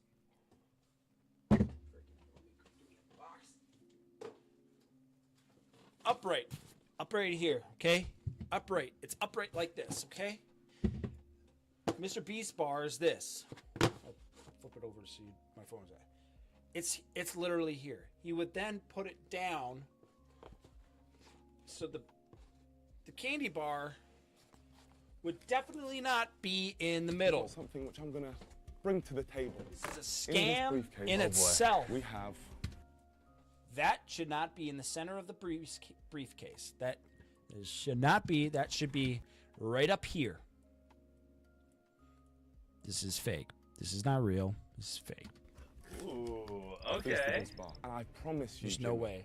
If I win this election, I will ban these chocolates unless you do what I'm going to. If only he did. You're blackmailing me. No, not blackmail. Just more. He is notorious for blackmailing me, people. I will say that. He is notorious for blackmailing people, but he will deny it up and down the street. Proposition. What do you want? The moment I make my announcement, for the first 50 hours, I'm going to make as much money as I possibly can. Okay. Wow. Whatever. Wow, as much money as you possibly can? I make, you have to match. What did it for Feastables? They won't be banned from the United Kingdom. It's not enough. When you win, I want you to tell everyone to eat Feastables. You little pussy boy, Jimmy. You think you can barter with me? That's not how this works. You can threaten me all you want, but that's what I'm bringing to the table. So when I win, you want... Wait, are Mr. Beast banned in the UK? Mr. Beastables?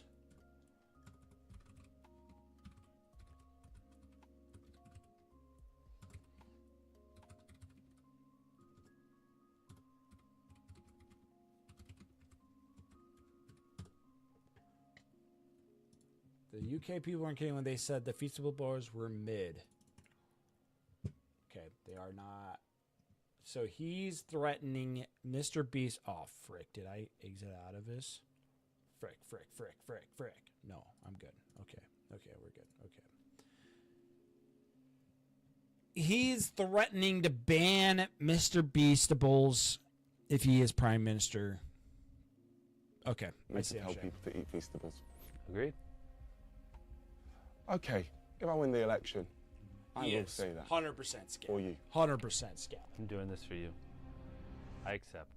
Well done, brother. I think you really made the right decision there. Don't forget what we agreed to. I won't forget. All right, brother. Don't act like you didn't blackmail me. I didn't. It was a pleasure doing business with you, Jimmy. When I'm president, I may or may not ban NDL clothing. Unless you keep your word. Okay, I will keep my word. We'll see. We got it. We got Jimmy in the palm of my hand. Sorry, Mr. Beast. We're about to make an extortionate amount of money. But 50 hours isn't a lot of time to make an extortionate amount of money, so I was going to need a plan. See, I have a few friends that like to wager, and for the 50 hours after my prime ministerial announcement, I was going to be wagering each of them in all sorts of competitions for some serious money. But little did they know I mapped it all out so the odds will be completely in my favour. The only thing I couldn't work out how to swing my way was a prime bottle flipping match against knowledge. But that's a problem for the future. Oh, right now, bringing it was Prime, time to announce Logan my DePauls? campaign. Oh, gosh. Hello, my friends. I've decided to run for Prime Minister, and I'm going up against our current Prime Minister, Rishi Sunak, in the area of Richmond, and plan to completely remove him from the political world. In the coming weeks, I plan to show you that a man in children's glasses can do a better job than the horrific, abysmal people running the country right now. I hope you guys know how seriously I'm taking this. It's time to put this country in my safe hands. July 4th, make sure you vote for Nico. Rishi Sunak, you have no aura. July 4th. Okay, hang on. Did he win?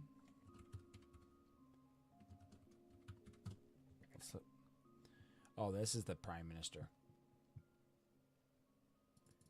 Leader of the opposition in the United... She's a British politician. From 20 to 24. He had... 2024. Okay. Hang on. Did this happen? Did this work? Nico Amelia. Oh, come on. Let's just look it up. Nico. Okay. I won't do that. Is he prime? Who's the Prime Minister?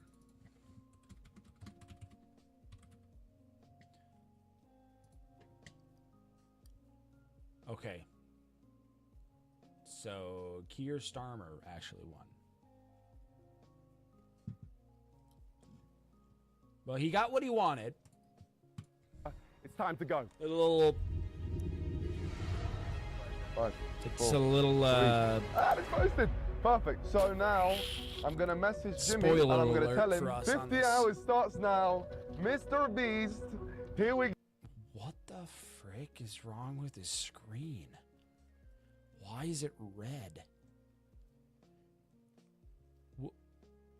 Go.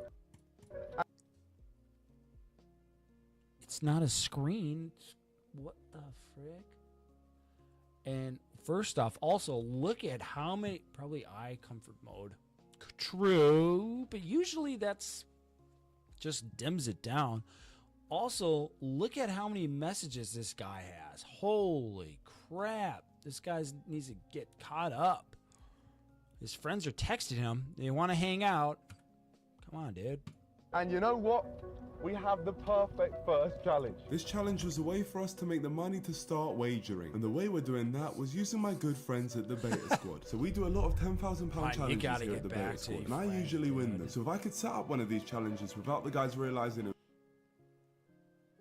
Okay, so he's signing up for a challenge. was me, it would be the easiest money I've ever made. So I hit up the Beta Squad channel manager to set up a shoot. If you could set up a beta shoot and tell everyone that we've got like a big brand deal, I need a competition where I can win 10 grand Dude, how from the much you beta want to account. bet though, Mr. Beast endorsed this guy too, instead of him.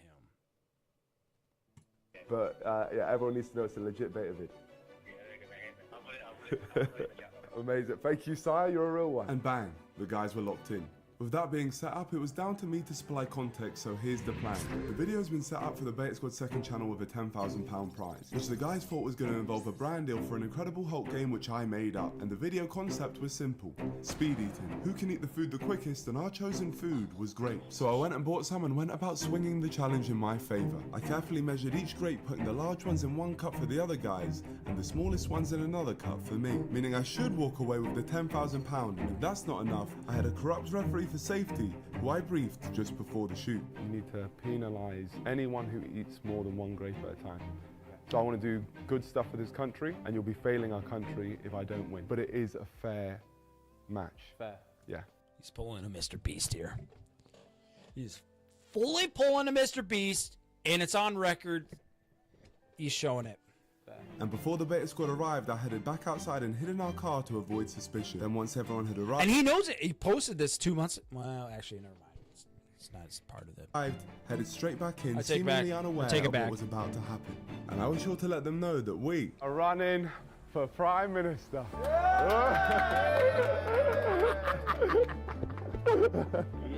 The guy seemed happy for me, but it was time to get into the first money-making match. Speed eating the grapes. Main camp? All right. Every month, this Airbnb pays me in semi-passive income. Now, here's the thing.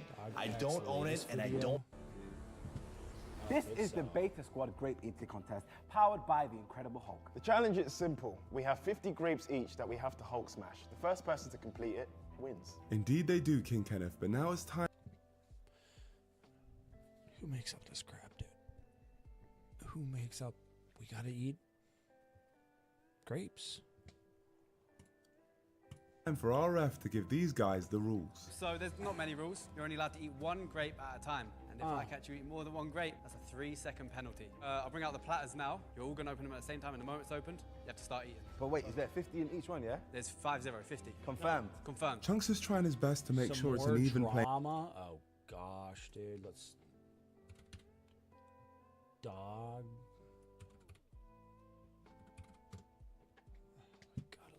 Oh no. What does he got to say this time, dude?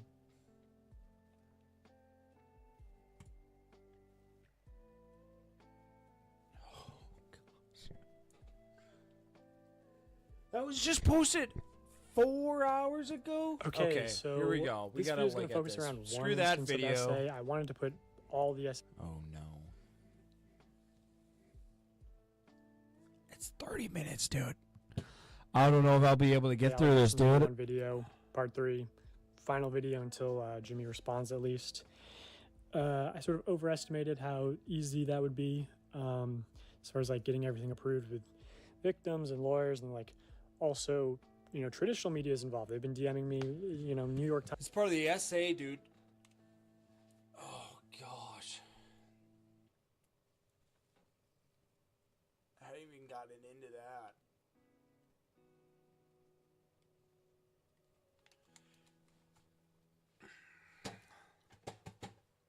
I don't know if I want to do this. Is it worth it? Times, Time Magazine, also like documentary people. I don't know. Oh, like, he hey, brings I've it worked all with in, dude. Netflix and Hulu and Apple TV and Peacock. Are you interested? And I'm like, I don't know, but you know, I think It's only gotten 195,000. I can't. It's too late. I gotta go to bed here. I gotta call my wife. All right, Ryan. I'm gonna watch this probably off stream.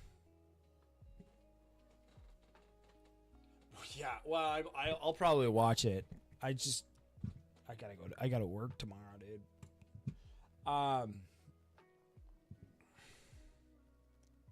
It's just, oh my god, I do want to watch this. I want to react to it because it's so new.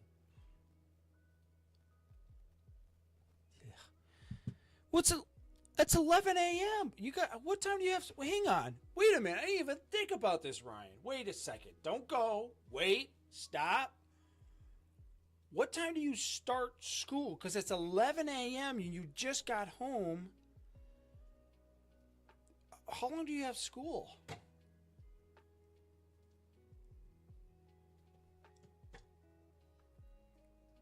I gotta know, dude.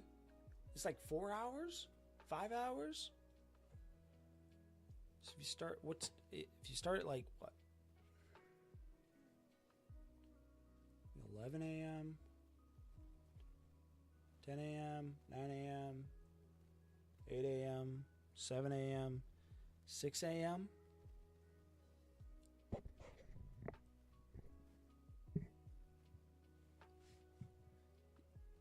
I got home early today and 1:30 to 4:30. You get 2 hours? Dang.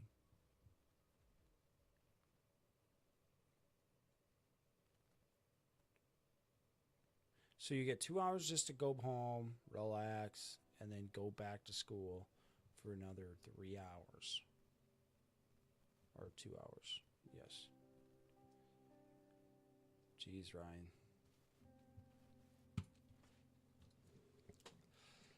Well, I'll try to make sure I start my streams around at 8 p.m. So 8 a.m. So I get home. I start work at 7 a.m., which would be 7 p.m. your time. But we'd be on the same day. I don't know. That's crazy. That is crazy, dude. But, all right. I gotta go to bed. Gotta go. I'll try my best to catch your stream. Dude, thanks, man. I appreciate you coming back. And, yeah, I want to hear. I'm sorry, I meant to ask you more about your story, but freaking name. I might just DM you, man.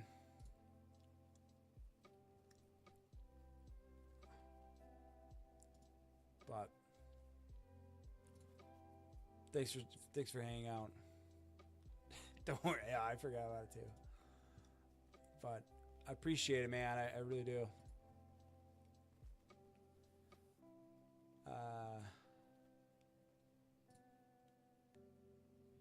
All right.